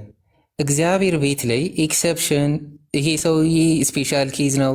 ቅድም እንትና ጋዲሳ ሲናገር ነበር ለሆነች ሴት ስሟ ጠፍቶብኛል። ምንም ይሄ በሐዘኔታ የሚሰራ ስራ የለም። የኖህን እንኳን 8 ሰው አድንቶ ያን ሁላ ሰው ሲኦል ከተዋል በስርዓቱና በህጉ ስላልሄዱ በስተቀር። እናንተ እንደምትሉት የውሃ ጥምቀት የሚያድን ከሆነ እግዚአብሔር ወላዋይ አምላክ አይደለም፣ ሊዋሽ አይችልም። የውሃ ጥምቀት የግድ ያስፈልጋል ከተባለ በፍጹም ይሄ መስቀል ላይ ያለው ሰውና ኮርኔሊየስ ውሃ ጥምቀት መንፈስ ቅዱስ ውስጡ ሊገባ አይገባም። እንዴት? እኔ ደግሞ ምለው ክርስቶስ መጥምቁ ዮሐንስ እንደተናገረው እኔ በውሃ ጠምቃቸዋለሁ፣ የእግዚአብሔር መንፈስ ግን የእግዚአብሔር ልጅ ኢየሱስ ክርስቶስ ግን በመንፈስ ቅዱስ እሳት ያጠምቃቸዋል የሚለው ሴንስ ይሰጣል። ክርስቶስ ንስሐ እንደገባ አዲስ መንፈስ ሰጣለሁ፣ ከመንፈስ መንፈስ ይወለዳል፣ እንደ ነፋስ አታየውም ግን በውስጥ ይሰራል ብሎ ለኒቆዲሞስ የነገረው ነገር በመስቀሉ ላይ ባለው ሰውዬ እና በኮርኔሌዎስ ላይ ታይቷል የሚለው ነው የኔ ጥያቄ። ክርስቶስ በውሃ ሳይሆን በመንፈስ ቅዱስ እሳት ያጠምቃቸዋል የሚለው ነው። ብርጋዴር የሆኑ ብትንትን ያሉ ሀሳቦች እያነሳ ስለሆነ አንዴ ኒቆዲሞስ ጋር ትሄዳለህ፣ አንዴ የራስ ሀሳብ ታወራለህ። በጣም የተምታታ ሀሳቦች ነው እያነሳ ያለው። ቆይ አንዴ ሀሳብን ስለገባኝ አንዴ ኤክሴፕሽናል በእግዚአብሔር ነገር አይሰራም የሚል ሀሳብ ስላነሳ ህፃናት ይድናሉ ወይስ አይድኑም? በአንተ አስተምረው እንደሚድኑ መጽሐፍ ቅዱስ ላይ ተጽፏል። እንደሚድኑ መጽሐፍ ቅዱስ ላይ ተጽፏል። ኦኬ ምንም እሺ ህፃናት ያምናሉ? ምንም ሳያረጉ ህፃናት እንደሚገቡ ጌታ ኢየሱስ ራሱ ተናግሯል። ህፃናት ያምናሉ ወይ? ቆይ ህፃናት ያምናሉ? ሳያምኑ ምንም ሳያረጉ። ስለዚህ ህፃናት ሳያምኑ ስለሚድኑ እምነትም ለመዳን አያስፈልግም ማለት ነው አይደል? ሰው ሳያምንም መዳን ይችላል ማለት ነው አይደል ብርጋዴ? እንደዛ ሊሆን አይችልም አይደል? ለምን ህፃናት ሳያምኑ ይድናሉ? ምንም ሳያረጉ እኮ ድነዋል ህፃናት። ለምን ለህፃናት ምንም አያስፈልጋቸውም ማለት ማመን ለምን አያስፈልጋቸውም? ጌታ ኢየሱስ ራሱ ስላለ ነው። ጌታ ኢየሱስ ሳያምኑ ይድናሉ ብሏል። እነዚህ እንደነሱ ካልሆናችሁ መንግስተ ሰማያትን አትወርሱም ብሏል። ይሄ ማለት ይድናሉ ብሏል። ቆይ ሳያምኑ ይድናሉ ብሏል። ህፃናቶች ነገርኩ እኮ ያለውን ጥቅስ እንደነዚህ ህፃናቶች ካልሆናችሁ ህፃናት ሳያምኑ ይድናሉ ብሏል። የጠየቅኩህን መልስልኝ። ሳያምኑ ይድናሉ ብሏል?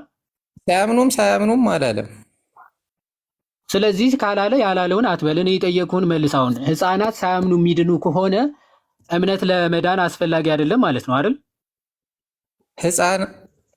እምነት ለመዳንም አስፈላጊ ነው። ሁላችንም የምናምነው ነገር ነው። ህፃናት ይኸው ሳያምኑ ይድናሉ አልከኝ እኮ። ማመን ሳይጠበቅባቸው ህፃናት ይድናሉ አልከኝ። ጌታ ያለውን እኮ ነው። ማናላ አይደለማ ጥያቄ፣ ማናላ አይደለም ጥያቄ። አሁን እሱማ ይሄ በቀኝ በኩል ያለውም እኮ ጌታ ራሱ ነው ያለው። ኦኬ ቆርኔሌዎስም ያዘዘው መልአኩን ልኮ ጌታ ነው። ስለዚህ ጌታ ነው ያዘዘው በማለትማ እኔ እምልሃለሁ እኮ ለቆርኔሌዎስም በቀኝ ለነበረው ወንበዴም ያዘዘው ጌታ ራሱ ነው።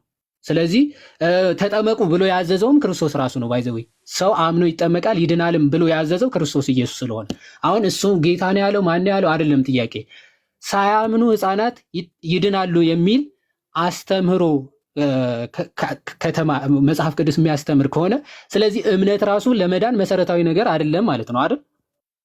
በአንተ አስተሳሰብ ከሄድን አሁን እኮ አንተ ይሄን የምትለው ነገር አንተ ከሰጠኝ ሀሳብ ጋር የሚቃረን ነው። አሁን ኤክሴፕሽን የሚባል ነገር የለም የሚል ደግሞ ለምን አንተ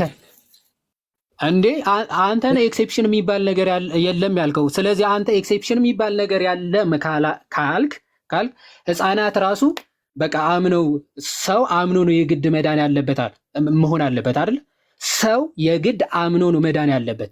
አይ ለህፃናት ሲሆን እምነት አያስፈልጋቸውም ለከበደ ሲሆን እምነት ያስፈልገዋል ማለት የለም። ኤክሴፕሽን የሚባል ነገር የለም ስላልክ ማለት እኔ ኤክሴፕሽን የሚባል ነገር አለ እያልኩ ስለሆነ ስናገር የነበር አይ በእግዚአብሔር አሰራር ኤክሴፕሽን የሚባል ነገር የለም ብለህ ጀመርክ። ስለዚህ ኤክሴፕሽን የሚባል ነገር የለም ብለህ ስለተናገርክ ምን እያሳየሁክ ነው? ህፃናት ኦኬ ለመዳን እምነት አያስፈልጋቸውም ብለኸኛል። ስለዚህ እምነት የማያስፈልጋቸው ከሆነ ኤክሴፕሽን እንዳታወጣ፣ ለህፃናት ለትላልቆች ለአዋቂዎች ምናምን ብለህ ኤክሴፕሽን እንዳታወጣ። ስለዚህ ህፃናት ሳያምኑ ስለሚድኑ በአንተ አስተምሮ ኤክሴፕሽን ስለሌለ እምነት ደግሞ ለመዳን አስፈላጊ አይደለም ማለት ነው አይደል? ይወድ በአንተ አስተምሮ ህፃናት ሳያምኑ ይድናሉ አይደለም? አንተ ስለ አንተ አይደለም ስለኔ አትጠይቀኝ። በአንተ አስተምሮ አሶርጆ ደነዝ ይሆነልሽ ይቅርታ ለቃል አጠቃቀም ምንም በቃ ዝም ብሎ ሰው ማድከም ነው እንጂ ግልጽ እኮ ነው ስታነሳ የነበረው ሐሳብ። ከቅድም ጀምሮም ሲነሳ የነበረው ሐሳብ ግልጽ ነው። ወደ ካዕባ ልክ ያለው ይሄ በጣም ታች ያላችሁ ሰዎችም ይሄ ብዙ ጊዜ የሐዋርያት ሥራ ምዕራፍ ቃሎት ያሰማል ነው ያዲ የሐዋርያት ሥራ ምዕራፍ 11 ላይ ያለው ሐሳብ ከዚህ በፊትም ብዙ ጊዜ መልስ ሰጥተንበታል።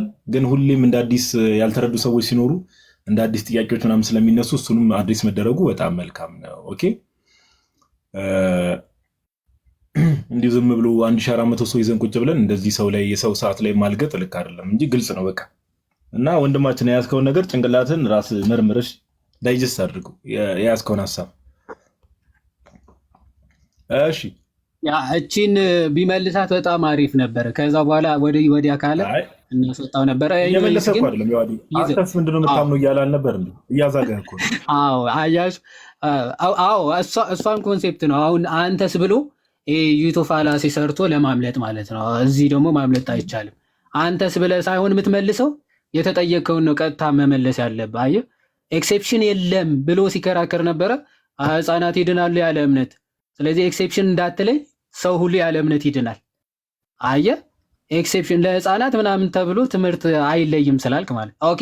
እሱ ተሰቅሎ ስለነበረ ኤክሴፕሽናል ነው ባይ ዘ ወይ። እሱ ተሰቅሎ ብቻ ስለነበረ ብቻ አይደል። አሁን ክርስቲያን ሆነው ወይም ደግሞ ተሰብኮላቸው አምነው መጠመቅ የማይችሉ ሰዎች ራሱ አይድኑም ብለን እናስተምራለን። እንደዚህ የሚል አስተምሮም እኮ የለንም። ኦኬ መጠመቅ ባይችሉስ ኦኬ በጭራሽ ሊድኑ አይችሉም የሚል አስተምሮ እኮ የለንም። እግዚአብሔር የሆነ ፍትህ ገምድል የሆነ አንተ ማድረግ ወይም ደግሞ ማድረግ እየፈለክና ለማድረግ እያሰብክ ባለበት ሰዓት አጋጣሚ ሞት ቢወስድህ ወይም ደግሞ ሰማዕትነት ብትቀበል ኦኬ በቃ ሳይጠመቅ ነው የሞተው አይድንም የሚል አስተምሮ እኮ የለንም። ኤክሴፕሽናል አሉ። ይሄ በእምነት ጉዳይም ማለት ነው። ህፃናት ኦኬ የአእምሮ እድገት ውስንነት ያለባቸው ሰዎች እነዚህ በኤክሴፕሽናል ኬዝ ነው የሚታየው። ለፍጥረት ሁሉ የሚሆኑ አይደል? ፍጥረት ሁሉ እንደዚህ ሊሆን ስለማይችል ፍጥረት ሁሉ በህፃንነቱ አይሞትም። ኦኬ ኤክሴፕሽናል የሆኑ ነገሮች ናቸው። ስለዚህ ክርስቶስ የሚያዘው ይሄ የሆነ ዩኒቨርሳሊ የሚያግባብቱን ትምህርቶች ናቸው እንጂ የሆኑ በኤክሴፕሽናል ኬዞች አይደለም ጀነራል ህጎቹ የሚጣሱት ወይም ደግሞ የሚፈርሱት። ክርስቶስ ያስተማረው ሰው አምኖ ተጠምቆ ይድናል ወይም ደግሞ ሰው ዳግመኛ ከውሃና ከመንፈስ ካልተወለደ በስተቀር ወደ እግዚአብሔር መንግስት ሊገባ አይችልም። አለቀ በቃ ይሄኑ ትምህርቱ። ይሄንን ልትክድ እና ልትቃረን አትችልም። ወይም ደግሞ ከዚህ ጋር የሚጋጭ የሆነ ጥቅስ መጥቀስ አይቻልም በጭራሽ። ኦኬ መጽሐፍ ቅዱስን ስለምናጋጨው ማለት ነው። ያ ይሄን ለማለት ነው። ጋዲ ቀጥል። ትልቁ ላይ ሆን ለታብታብ ምናምን እንዲመች ወይ ታብታብ ስንት ሰዓት እኮ ነው የገባ ነው። አንተ ጠፋ። ቅድም ደውዬልህ ነበርኩ። መኩ እንዴት ነህ ፓፓ? እንዴት ናችሁ? ያዴ አብረን ነበር እነሱ ጋር ጋዲ። ሁላችሁንም አንትሽ 1400 ሰው ሰላም ብያችኋለሁ። እና አሁን የገባ ልጅ በጣም እያሳቀኝ ነበረ እና በራሱ እንትን እያስቀመጠ ነበረ። ጋዲ ማለት በቀኙ የተሰቀለ ማለት ያለ መንፈስ ቅዱስ ሰው መዳን ይችላል? ያለ መንፈስ ቅዱስ ሰው መዳን ይችላል? አይችልም። ያለ መንፈስ ቅዱስ መዳን የለም። ለቤተ ክርስቲያን ደግሞ መንፈስ ቅዱስ ለድህነት የተሰጠው መቼ ነው ከተባለ ጌታችን ኢየሱስ ክርስቶስ ካረገ በ10ኛው ቀን ነው፣ ወይም ደግሞ ሞቶ ከተነሳ በ50ኛው ቀን ነው የላከው። ከዛ በኋላ ነው በነገራችን ላይ ለድህነትም ለእያንዳንዱ መንፈስ ቅዱስ መሰጠት ከጀመረው ለሐዋርያት ከተሰጠ በኋላ ነው። ታዲያ ስለዚህ ያ በቀኙ የተሰቀለ መንፈስ ቅዱስ ከመውረዱ በፊት ዳነ። ስለዚህ ያለ መንፈስ ቅዱስ ሰው ይዳናል ብለን መደምደም አንችልም። በአጠቃላይ ምንድነው አንዳንድ ኤክሰፕሽናሎች አሉ፣ ኦቤስሊ ሊኖሩ ይችላሉ አሉ በቃ። እና ያው ላለመስማት እንትን ያለበት ጥረት በጌታ መልሶ እንትን እንደዚህ አይነት ድርቅና በነገራችን ራስን ነው የሚጎዳው። ጀነራል ወደ እንትን ያሳድግሎት ጀነራልነቶትን ብለናል። ወይዬ እንዳትባል አንተ ሰውዬ፣ የምርም ጀነራል ሆኖ ትላለህ። ስቀልድ ነው። እሺ እኔም ጀነራል ነኝ ጋዲ። አንተ አዝግ የሆንክ ሰውዬ። እሺ ለምን ክርስቲያን አትሆኑም? ቶፒኩ ግልጽ ነው። ገብታችሁ ማውራት የምትችሉ ሰዎች ማውራት ገዝት ላኩ። ኦኬ አሁን እኮ ገዝት ላይ ያሉ ሰዎችን እያየው ነው እና ክርስቲያንና ክርስቲያን ያልሆነ ሰው ራሱ መለየት በጣም ከባድ ነው። በፊት ቢያንስ ክርስቲያኖችን በፕሮፋይላቸውን ለየ ነበር። አሁን አስቸጋሪ እየሆነ መጥቷል ራሱ ትላለህ። እስኪ ዘኑ የሚል ነገር ልቀበልሽ። ዘኑ እና እሺ እዚህ ጋር ማን ይታየኛል? እሺ እንኳን ኦኬ ገና አልገቡም እንዴ? ገና ሳይገቡ እንኳን ደህና መጣችሁ ልል ነበር። እሺ ጄሪ እንኳን ደህና መጣሽ።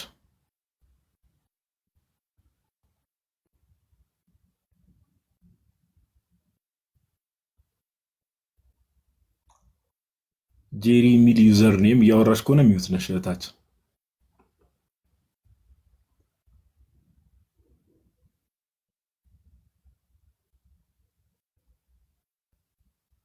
ጄሪ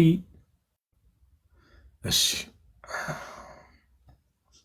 አንተ ሻለህ አንተ ሊለምዶ ገስት አትሊስት እንኳን እንትን ማትለው ምንድነው? ቆይ ቼክ እያደረክ አይደለም ወይስ የማይመች ቦታ ነው? የሆነች ከጩጫዋ ጋር ወሬ ይዤ ነው እኮ ለዛ ነው ጋዲ። አብሽርሽ ጩጫዋን ምክንያት ታደርጋለህ። ጩጫዋ መደበቂያ እያደረክ አንተ የተመታ ሰውዬ። እሺ ይመች እና ከትምህርት መሀል እንደው ከባለቤቴ ጋር ነው እያወራው ምናምን ነገር ብል ደግሞ ውጣ ትለኛለህ። እሱ ልክ ነው። ገስት ላይ ምን ታደርጋለህ? ከባለቤት ጋር እያወራ ወንድሜ ምን ታደርጋለህ? ምንም አታደርግም እዚህ። እሺ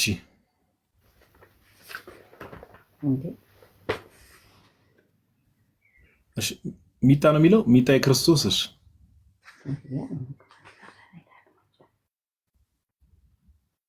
አረ በጌታ ስም አረ ገስት የምትልኩ ሰዎች ምን ሆናችሁ ነው? ተው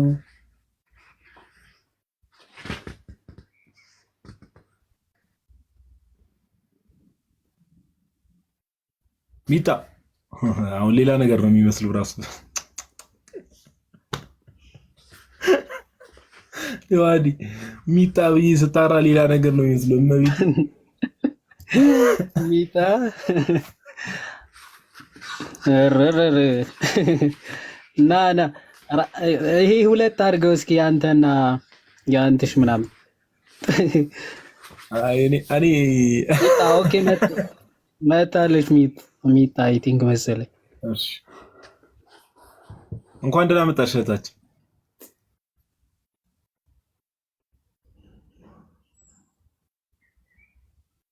እግዚኦ መሐረነ ክርስቶስ። ጭራሽ ሚጣ ሆነሽ በዛ ላይ ደግሞ ሳታወሪ ሚጥሚጣ ሆነሽብናል። ሰውዬው እንዲህ ማይክ ለመክፈት 5 ደቂቃ ከተከፈተ በኋላ ደግሞ አሟሙቃ ለማውራት 5 ደቂቃ ነው እንዴ?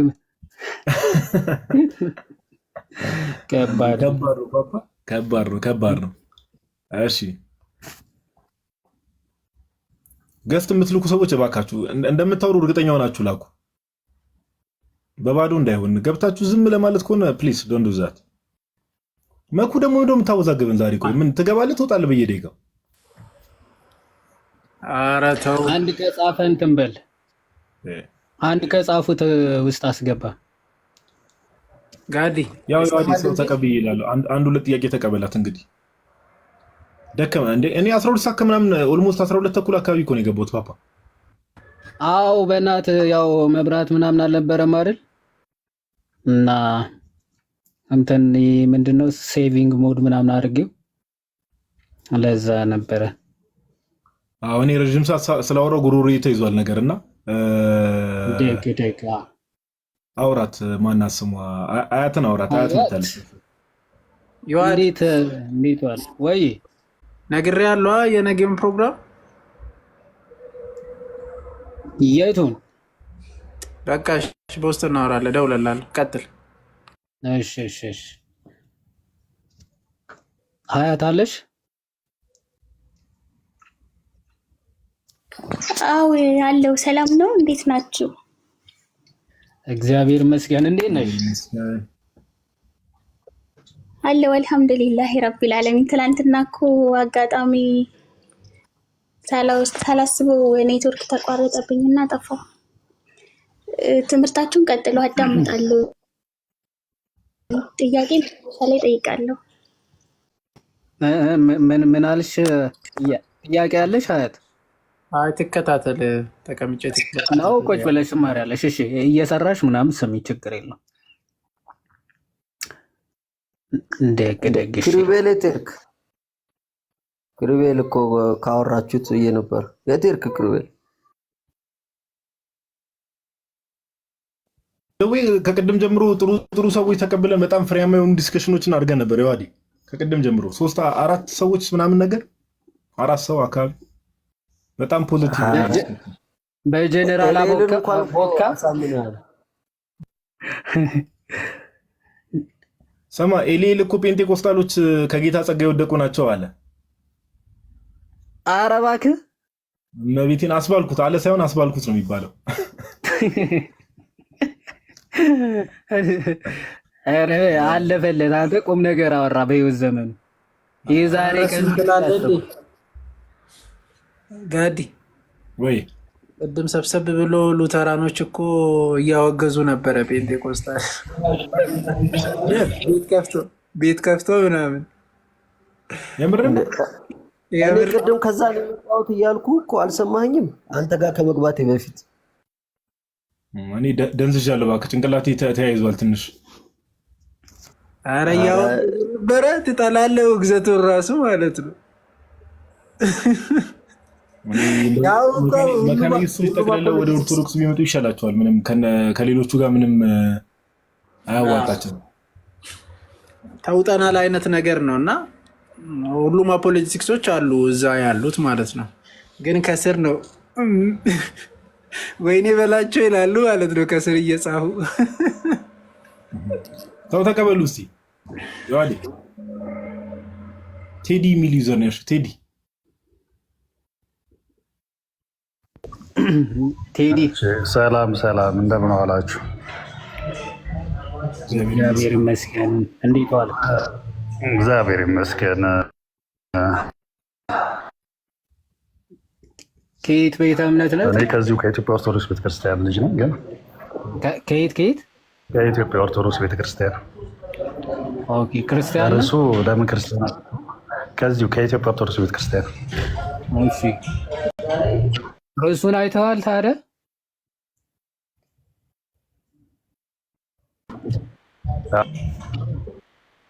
ርዕሱን አይቼዋለሁ። ሄሎ ልበል እንጂ አይ ወዲዬ ምን አልከኝ? ትንሽ ኔትወርክ ቀይ ያበራል። ላግ እያደረገ ነው ወይ? አስተካክለት።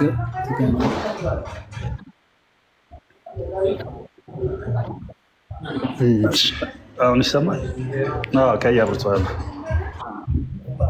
ቆይቶ ነው አታወርደኝ። እሺ አሁን እሺ ጠፍቷል። እሺ እሺ አይ ከአሁን መጥቷል ከተሰማ። እሺ እሺ ቆይ እየተንቀሳቀስኩኝ ነው። ወረድ ተደረገ ነው አንጻር ነው።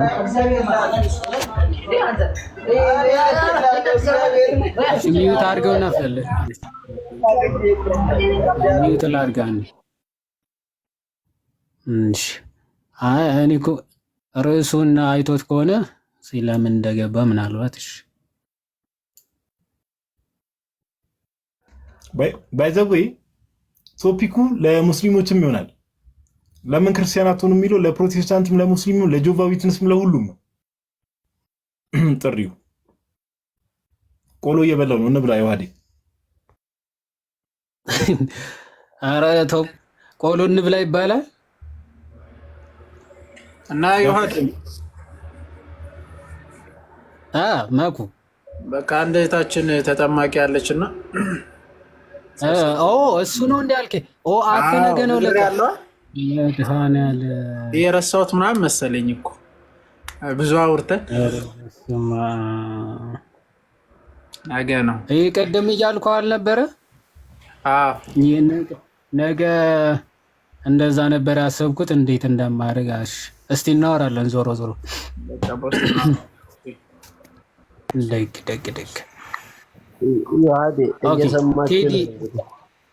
ወይ ይሰማል?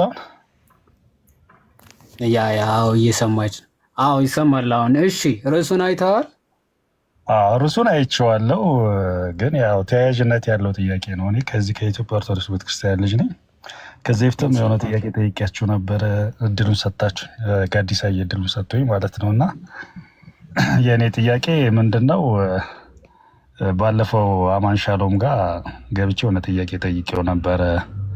ማለት በእምነት ብቻ የሚል እንትን ስክሪፕቸር ስላላቸው እና አሁን በእምነት ብቻ ከሆነ ካቶሊኩም ኦርቶዶክሱም በዓለም ላይ ያሉ ክርስቲያኖች በእናንተ ውስጥም ደግሞ ብዙ አይነት እንትኖች አሉ እና እምነቶች አሉ። በጥምቀትም በቁርባንም እና በልሳን እና በተለያየ እንትኖች አሉ በእናንተ ውስጥም እና እና ያመነ የሚድን ከሆነ በእግዚአብሔር ፊት ታዲያ እንዴት ይታያል? ማለት እግዚአብሔርን ከትምህርት አንጻር እግዚአብሔር ታማኝነቱና ምን ሁሉም የሚድን ከሆነ የተለያየ እንትኖች ካሉን በእግዚአብሔር ፊት እንዴት ታማኝ እግዚአብሔር ቃል ታማኝ ነው ማለት ይቻላል ወይ? ወይስ በእግዚአብሔር ፊት እንዴት ይታያል ይሄ ነገር? ማለት በእግዚአብሔር ፊት በምን አይነት መንገድ ነው ጀጅ የሚደረገው? እንዴት ነው የምንዳኘው? የተለያየ ትምህርት እያለን የእግዚአብሔር ቃልስ 2-3 አይነት ነገር ሊሆን ይችላል ስለው ያው እሱን ጠይቀው ነበር ያለኝ መጀመሪያ ማለት ነው። እግዚአብሔርን ጠይቀው አለኝ። እኔም ሳኩኝ፣ በጣም ሳኩ። ከዛ ያው ኦርቶዶክስ መሆኔን ስላወቀ ነው በዛ መንገድ የመለሰልኝ። አፍተር በኋላ እኔ ለማወቅ ነው እስቲ አንተን ሀሳብ ንገረኝ እስቲ ለማወቅ ፈልጌ ነው ስለው እሱ ደግሞ ምን አለ፣ ያው እኔ በመሰረታዊ ደረጃ ችግር ከሌለብን ሁሉም ሰው ይድናል ብዬ ነው ማምነው። ማለት እግዚአብሔር ይሄን አደረክ፣ በዚህ አላመንክም፣ በዚህ አምናል፣ ይሄንን ጥላል፣ ይሄንን ከፍ አድርጋል፣ ይሄን ዝቅ አድርጋል ምናምን ይላል ብዬ አላምንም። ሁሉንም በመሰረታዊ ደረጃ ከተቀበልን ከእግዚአብሔር ጋር የሚጻረር ነገር ወይም ደግሞ ፓጋን ካልሆነን ወይም ደግሞ እግዚአብሔር ስላሴ ላይ የሆነ የሚጻረር ነገር ከሌለን በስተቀር ያን ያህል ውስጥ ገብቶ እግዚአብሔር እንትን ይላል ብዬ አላስብም የሚል አይነት መልስ ነው የሰጠኝና እኔ ብዙ ጊዜ ጥያቄ ስለሚሆንብኝ እስቲ እናንተን እይታ እንድታቀርቡልኝ ነው። በምን አይነት መንገድ ነው እግዚአብሔር የሚቀበለው? በተለያየ እምነቶች ስላሉ በክርስትና ውስጥ ማለት ነው። በምን አይነት መንገድ ነው አሁን የጠየቁት ግልጽ ከሆነላችሁ ማለት ነው።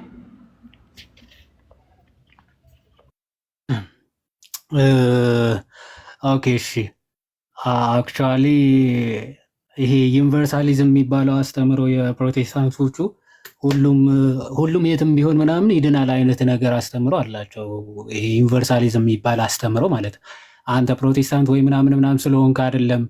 ኦኬ ከኦርቶዶክስም ከካቶሊክም ከሁሉም የሚድን አለ ብለው ነው የሚያስተምሩት። በተለይ የአማን ሻሎም ደግሞ ለየት የሚያደርገው አንተ ስላመንክ ስላላመንክ ስለሰራ ስላልሰራ ሳይሆን በአጠቃላይ ምንድነው ይሄ ፕሪደስቲኔሽን ቀድመ ውሳኔ፣ በቃ ቀድሞ የወሰናቸውን እነሱ ናቸው የሚድኑ እንጂ አንተ እንድታምንም እንዳታምንም የሚያደርግ የእሱ ምርጫው ነው የሚል አስተምሮ ያላቸው ነው። ዋትኤቨር ዞ ግን አሁን ሞር ያው ርዕሱ እነሱ እንዴት ነው የሚያዩት ምናምን የሚለው ስላልሆነ የዛሬ ርዕሳችን እነሱ ክርስቲያን እንዳይሆኑ ኦኬ የክርስቶስን እውነተኛዊት ቤተክርስቲያን እንዳይከተሉ የሚከለክላቸው ወይም ደግሞ እንዳይሆኑ የሚያደርጋቸው ምንድን ነው የሚለው ስለሆነ የዛሬ ርዕሳችን ሞር እዛ ላይ ፎከስ አድርገን ብናወራ ጥሩ ነው።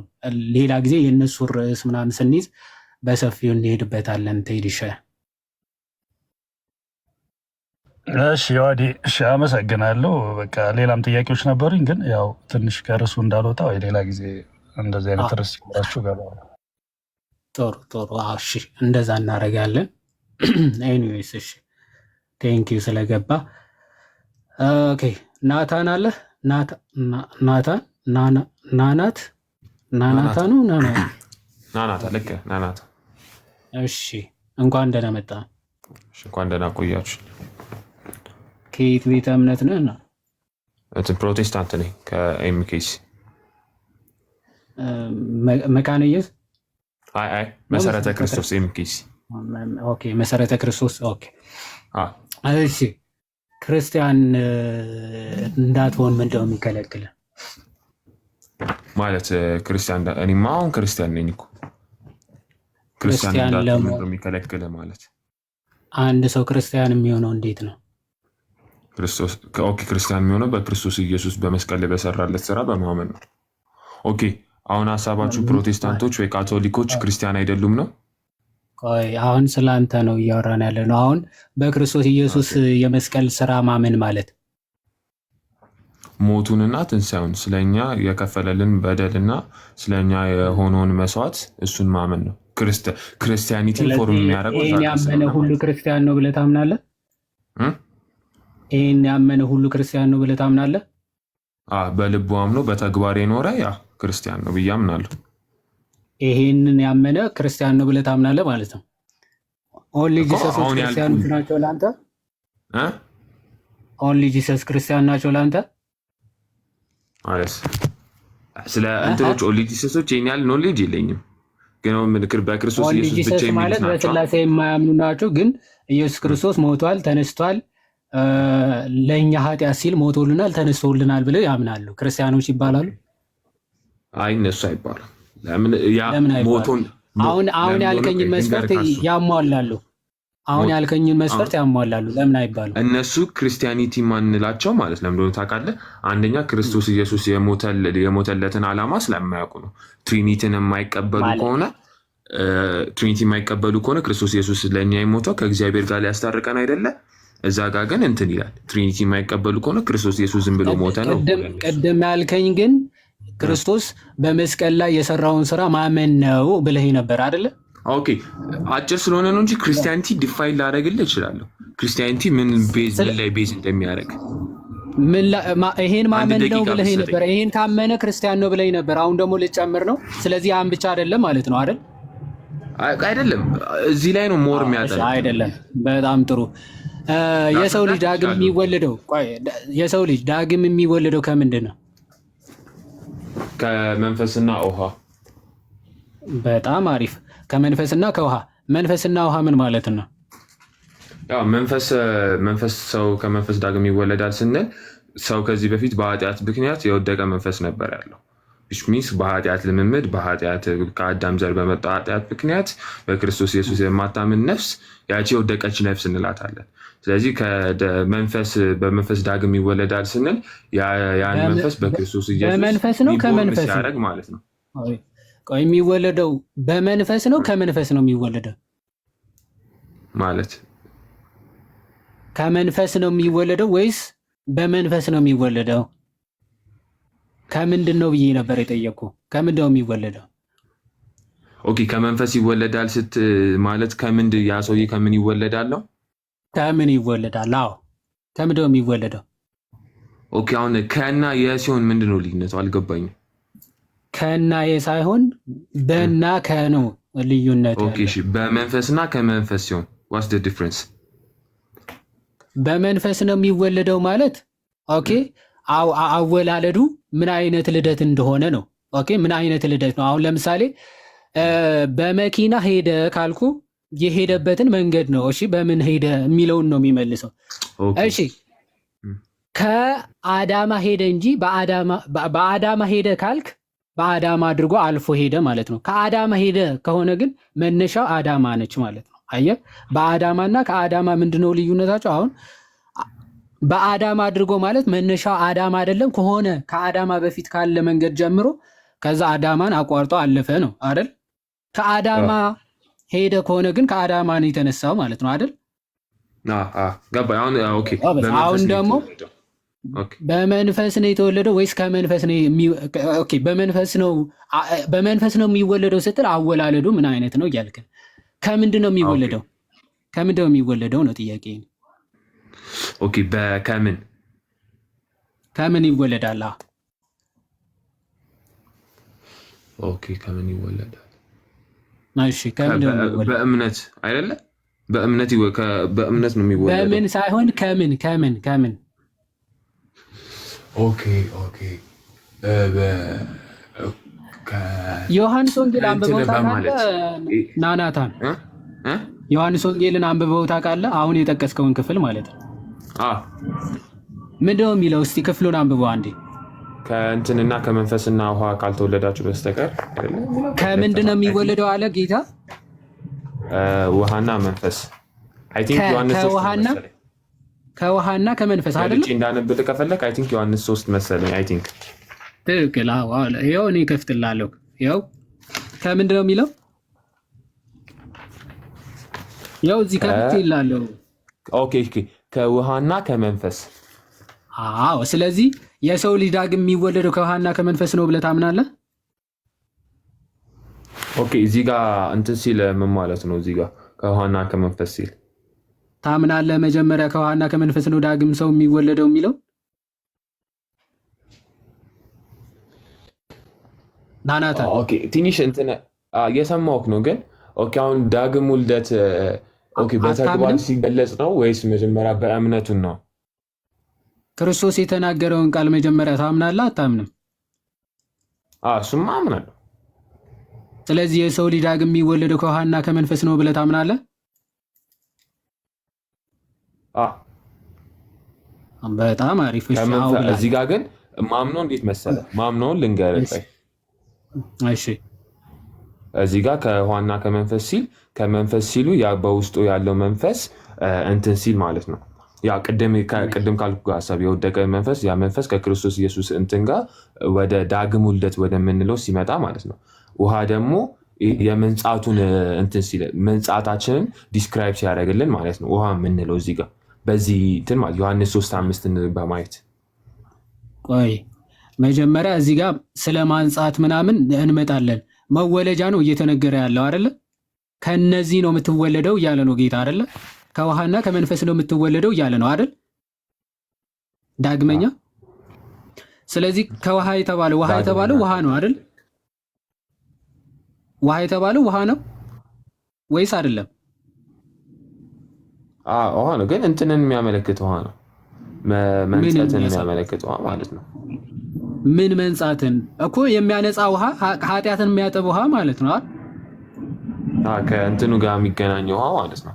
ከዮሐንስ ጥምቀት ጋር እንትን የሚለው ከዮሐንስ ጥምቀት። ይሄ የዮሐንስ ጥምቀት ነው አይደለም? ውሃውን ነው እንጂ ያልኩ። ውሃውን እኮ ውሃው የዮሐንስ ጥምቀት ነው ወይ? አይደለም፣ ከመንጻት ጋር ሲለኝ ዮሐንስ ጥምቀት ጋር የሚገናኝ አይደለም። ስለዚህ ከውሃና ከመንፈስ ነው የሚለው አይደለ? ስለዚህ የሰው ልጅ ዳግም ለመወለድ ዳግም ልጅነትን ለማግኘት ውሃና መንፈስ ያስፈልጉታል አይደል? ልክ ነኝ? ቴንክ ዩ። ስለዚህ ዳግም ልጅነትን ለማግኘት ማመን ብቻ ሳይሆን ከውሃና ከመንፈስ ዳግም ደግሞ መወለድ ያስፈልጋል አይደል? ምክንያቱ ካልተወለደ በቀር ወደ እግዚአብሔር መንግስት ሊገባ አይችልም ስለሆነ ያለው ጌታ ማለት እኮ። እዚህ ጋር እኮ የእንትኑን እኮ ነው እያወራ ያለው ወንድሜ። የምን የእንትኑን እኮ ነው የመንፈሱን ነው እዚህ ጋር እያወራ ያለው። ከውሃና ከመንፈስ ካልተወለደ በቀር እንጂ ከምን ካልተወለደ በመንፈስ ካልተወለደ በስተቀር የዳግም ውልደት የቱ ጋር ነው እንደዛ የሚለው? ለምንድን ነው እንጂ ቃል በቃል እኮ አይደለም ያልኩህ፣ እንደ ኮንቴክስት እዚህ ጋር ከሶስትም ላይ ኮንቴክስቱ ኮንቴክስቱ ውሃ ለጨዋታው ድምቀት ነው ያስገባው ጌታ እያልከን ነው። ውሃ እንደው አንድ አጫፋሪ ያላልኩትን አጨምር። ስለዚህ ታዲያ ለምን ክርስቶስ ያለውን ለምን አትቀበልም ታዲያ? አሁን ክርስቶስ እኮ እችኛ እንደው ሊጨምራት ብሎ እንደውም እስቲ ቃላት ከሚያጥረን ትንሽ እንጨምርባት ለውቱ ስብሐትና እንዲህ ብሎ አይደለም የጨመረው እኮ ሰው። ኒቆዲሞስ ምን ብሎ ነበር ያሰቡ? አይ ወደ ሽማግሌ ወደ አባቴ ማህፀን ወደ እናቴ ማህፀን ተመልሼ ገብቼ ከዛ ደግሞ ድጋሜ ይወለዳለሁ ማለት ነው ከእናትና ከአባቴ ብሎ ነው ያሰበው። አይ ከእናትና ከአባቴ አይደለም ዳግም የምትወለደው አለ። ከምንድን ነው? ያው ኢየሱስም መለሰ እንዲህ ሲላል፣ እውነት እውነት እልሃለሁ ሰው ማንኛውም ሰው ከውሃና ከመንፈስ ካልተወለደ በቀር ከምንድን ነው የሚወለደው አለ? ከውሃና ከመንፈስ ካልተወለደ በስተቀር አለ።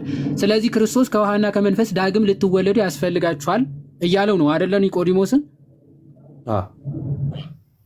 ስለዚህ አንተ ሰው ስለሆነ የሚለው ዳግም ከውሃና ከመንፈስ ካልተወለደ በስተቀር የዘላለም ሕይወት ወይም የእግዚአብሔርን መንግስት ሊገባ አይችልም ብለህ ታምናለህ? አይችልም፣ መግባት አይችልም። ግን ከውሃና ከመንፈስ ካልተወለደ ማለት ነው የማይገባው። ስለዚህ የሰው ልጅ ወደ እግዚአብሔር መንግስት ለመግባት ከውሃና ከመንፈስ መወለድ ያስፈልገዋል ማለት ነው አይደል? ቴንኪው ናታን እና ናታንዬ። ስለዚህ ከውሃና ከመንፈስ መወለድ ምን ማለት ነው የሚለው አሁን እስኪ ፍታለህ። እሱም የኔም ጥያቄ እሱም ነበር። ኦኬ ጥያቄው እንትን አላለም። እስቲ ከቤተ ክርስቲያን አባት ማለት አይደለም ገብቶኛል። የአንተ ጥያቄማ ገብቶኛል። ካልተወለደ በቀር ከሰው ከውሃና ከመንፈስ እሺ ቀጥል። ከዛ የኔ ጥያቄ ምን መሰለህ? ክርስቶስ ኢየሱስ እዚህ ጋር ውሃና ጥምቀት ሲል ማለት ከውሃና ከመንፈስ ሲል ምን ማለት ሰው ከውሃና ከመንፈስ ካልተወለደ በስተቀር ምን ማለቱ ነው ልልህ ነው። ከውሃና ከመንፈስ ሲል ከጥምቀት እያለ ነው እዚህኛው ክፍል ጋር እዚህኛው ዮሐንስ 3:5 ላይ ስናየው ከሰው ከጥምቀት ካልተወለደ በስተቀር የእግዚአብሔር እንደዛ እያለ ነው። በጥምቀት ሳይሆን በጥምቀት ነው። ይሄኛው ከውሃና ከመንፈስ ማለት ይሄኛው ክፍል ጥምቀትን ነው እያመለከተ ነው የምትለኝ? አዎ የትኛውም የቤተ ክርስቲያን አባት አምጣ፣ ይሄ ከጥምቀት ውጭ አልፈታውም። ከጥምቀት ውጭ የፈታ ማንም የቤተ ክርስቲያን አባት አለ? እዚህ በጣም ብዙ አባቶች አሉ። ኦኬ፣ በጣም ብዙ የቤተ ክርስቲያን አባቶች አሉ። ዮሐንስ ወንጌል ምዕራፍ 3ን ከጥምቀት ውጭ አድርጎ የፈታ ማንም አባት የለም። ለምሳሌ ለናሙና ያክል ላሳይ። አንዴ ልክፈት። እንደዚህ ሰምቻለሁ። ከሌሎች ከእንትን ጋር ፈተውታል የሚሉ ነገር ሰምቻለሁ። ስለ በማስረጃ ባይኖረኝ አሁን ደግሞ መስማቱ ሳይሆን እኔ ደግሞ ማሳየት ነበር የፈለጉት። እሱ ነው ፕሮብሌም፣ ችግር የለም። ያ ስለዚህ ሁሉም አባቶች ሊሳሳቱ ይችላሉ። እንደዛ አሁን ሁሉም አባቶች ተሳስተው ባይዘው ከአባቶች ብቻ ሳይሆን ከፕሮቴስታንት ዲኖሚኔሽን ጀማሪዎች ማርቲን ሉተርም ጨምሮ ይሄ ፎር ጥምቀት ብሎ ነው የሚፈታው። ኦኬ ዳግም ሪጀነሬት የምናደርገው በጥምቀት ነው ብሎ ነው ማርቲን ሉተር ራሱ የሚያምነው ማለት ነው። እሺ ይኸው ኦኬ አንዴ ባፕቲዝም as a means of regeneration ይኸው ለምሳሌ ከዚህ ልጀምርልህ። ጀስቲን ማርቲር ማለት በ151 አካባቢ የነበረ የቤተክርስቲያን አባት ነው። እሱ ምን ብሎ ይናገራል ማለት ነው? ይሄ ባፕቲዝም ይሄ ጥምቀት ነው እያለ ይመጣና ላለፈው ኃጢአታችን ምናምን የኃጢአት ስርየት የምናገኘው በጥምቀት ነው እያለ ይመጣና ምን ይላል እዚህ ጋር? For in the name of God, the Father and Lord of the universe and our Savior Jesus Christ and of the Holy Spirit አለ they receive the washing with water ይላል። ይታያል? they receive the washing with water ይልና for Christ also said ምክንያቱም ክርስቶስ ራሱ ምን ብሏል ይላል? unless you be born again you shall not enter into the kingdom of heaven አለ ዮሐንስ 3:3 ኦኬ ፈርስት አፖሎጂው ላይ ምዕራፍ 61 ላይ ጀስቲን ማርቲር ምን ብሎ ተናግሯል? ሪጀነሬት የምናደርገው በባፕቲዝም ነው ወይም ደግሞ በውሃ ጥምቀት ነው ይልና የራሱ ማን ነው አለ? ጌታችን ኢየሱስ ክርስቶስ ራሱ በዮሐንስ ወንጌል ምዕራፍ 3 ከቁጥር 3 ተናግሯል አለ። ሴንት ሄራኒስ ኦፍ ሊዮ እዚህ ጋር ቅዱስ ሄራኒስ ሪጀነሬት እችኛዋ ጋር እዚህ ጋር ሪጀነሬት ሲል እንትን እያለ ነው ይሄ ዳግም መወለድ አዲስ ፍጥረት አይባልም።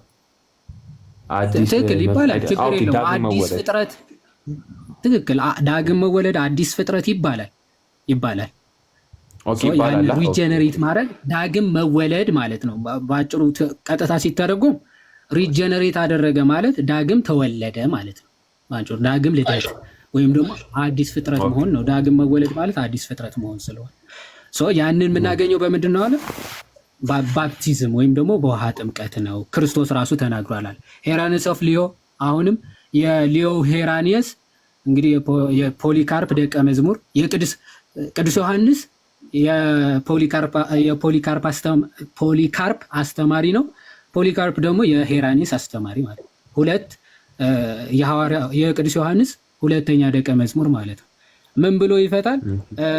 ሁለተኛ ነገሥት ምዕራፍ 5 ከቁጥር 14 ላይ ያለው የንዕማን የተባለው በለምጽ የነደደ ከዛ ኤልያስ ጋር ሄደ ዮርዳኖስ ላይ ተጠመቅና እንደ ሕፃን ልጅ ትሆናለህ ምናምን ያለው አለ። ሁለተኛ ነገሥት ምዕራፍ 5 ከቁጥር 14 ታሪኩን ታስታውሰዋለህ? ናናታን ታሪኩን አስታውሰው? ታሪኩን ታውቀዋለህ ወይ?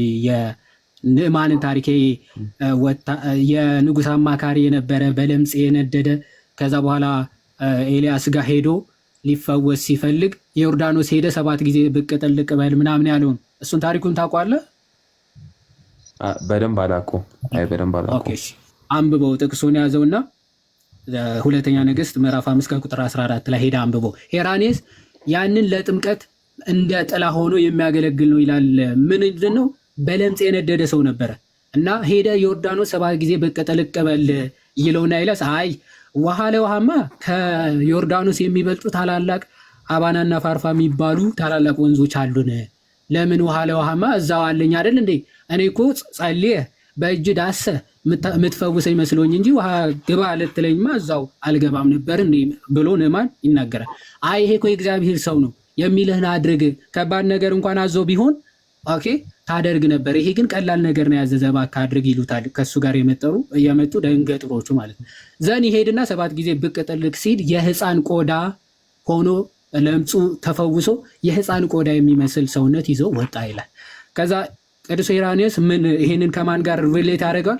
እኛ በእባብ ተነድፈን በኃጢአት ለምጽ ነደን የነበርን ሁሉ በጥምቀት በኩል በውሃ ጥምቀት ማለት ነው የኃጢአት ለምጻችን ሁሉ ይወገዳል።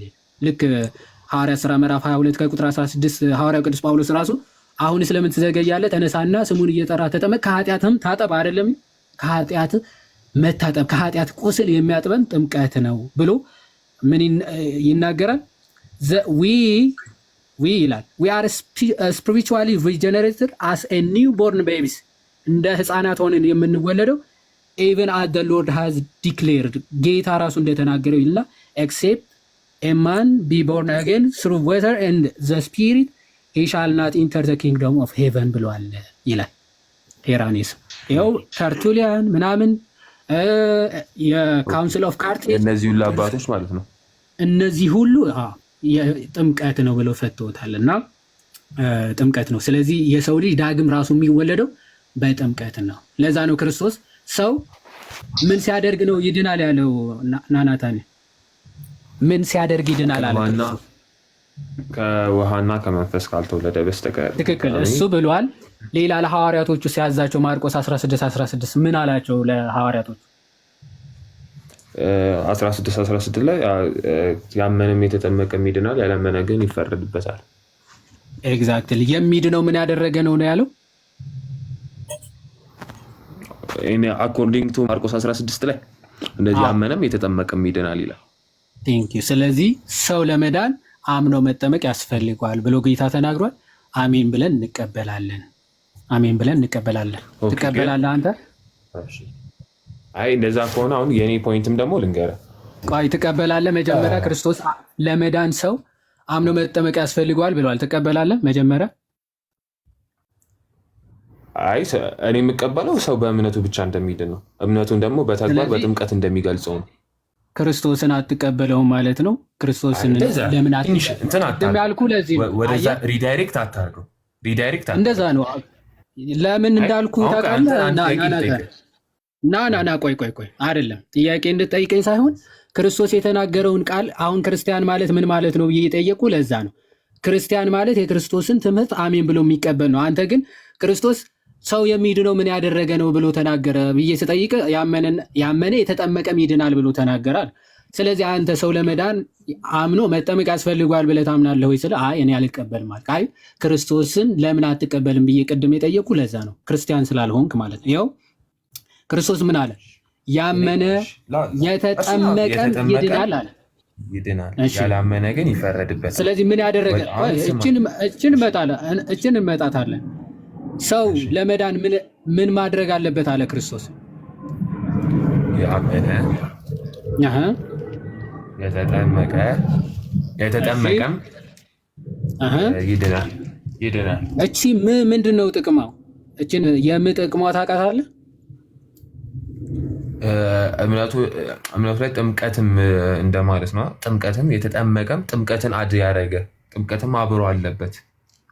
አዎ ያመነ የተጠመቀም ነው የሚድነው ማለት ነው። አየችም ጥቅሟ ነጥሎ ሳይሆን ወይም ያመነም የተጠመቀም ካለ በማመንም በመጠመቅም ኦኬ ለየብቻ ይሆናል ማለት ነው። ያመነም ከጨመርን ኦኬ ማመንም መጠመቅም ያድናል ይሆናል። እዚህ ጋር ግን ያመነ የተጠመቀም ይድናል ሲል ሰው አምኖ ሲጠመቅ ይድናል ብሎ ነው ጌታ ያስተማረው። ስለዚህ አንተ ሰው ለመዳን አምኖ መጠመቅ ያስፈልገዋል ብለህ ታምናለህ? ናናታን አላምንም። አየህ ክርስቲያን እንዳትሆን ለምን ይኸው ክርስቲያን አይደለሁም አላምንም ያልኩህ ዝም ብዬ አይደለም አላምንም ያልኩህ። ስማኝ ደቂቃ ስለኝ አላውራ አሁን ይሄ ያመነም የተጠመቀም ይድናል ብሎ ክርስቶስ አንድ እችን እድል እንስተውና ገብቶኛል። ብዙ ጊዜ እንደወሰድን እችን እንስተውና እንትን የምናርጋው የመጨረሻችን እሱን እናርጋ። ጊዜ ወሰድኩ። ኦኬ አዎ እቺ ላይ ብቻ እናውራና ረጅም ሰዓት ይወስዳል። በእርግጥ ይህን ጨርሱና በቃ የመጨረሻ እናደርገዋለን። በስሬ መዝሙር ዘምሩልን እንጨርሳለን። 4 ሰዓት ከ25 ሆነ። ኦልሞስት 4 ሰዓት ሆነ ላይቭ ላይ ራሱ። ቀጥል። ኦኬ እቺን 16 ላይ እናውራና እንትን እንበል እና ይሄ የክርስቶስ ኢየሱስን ያመነ የተጠመቀም ይድናል የሚለውን ከአራቱ ወንጌላት ላይ እንትን ላይ ብቻ ነው የምናየው።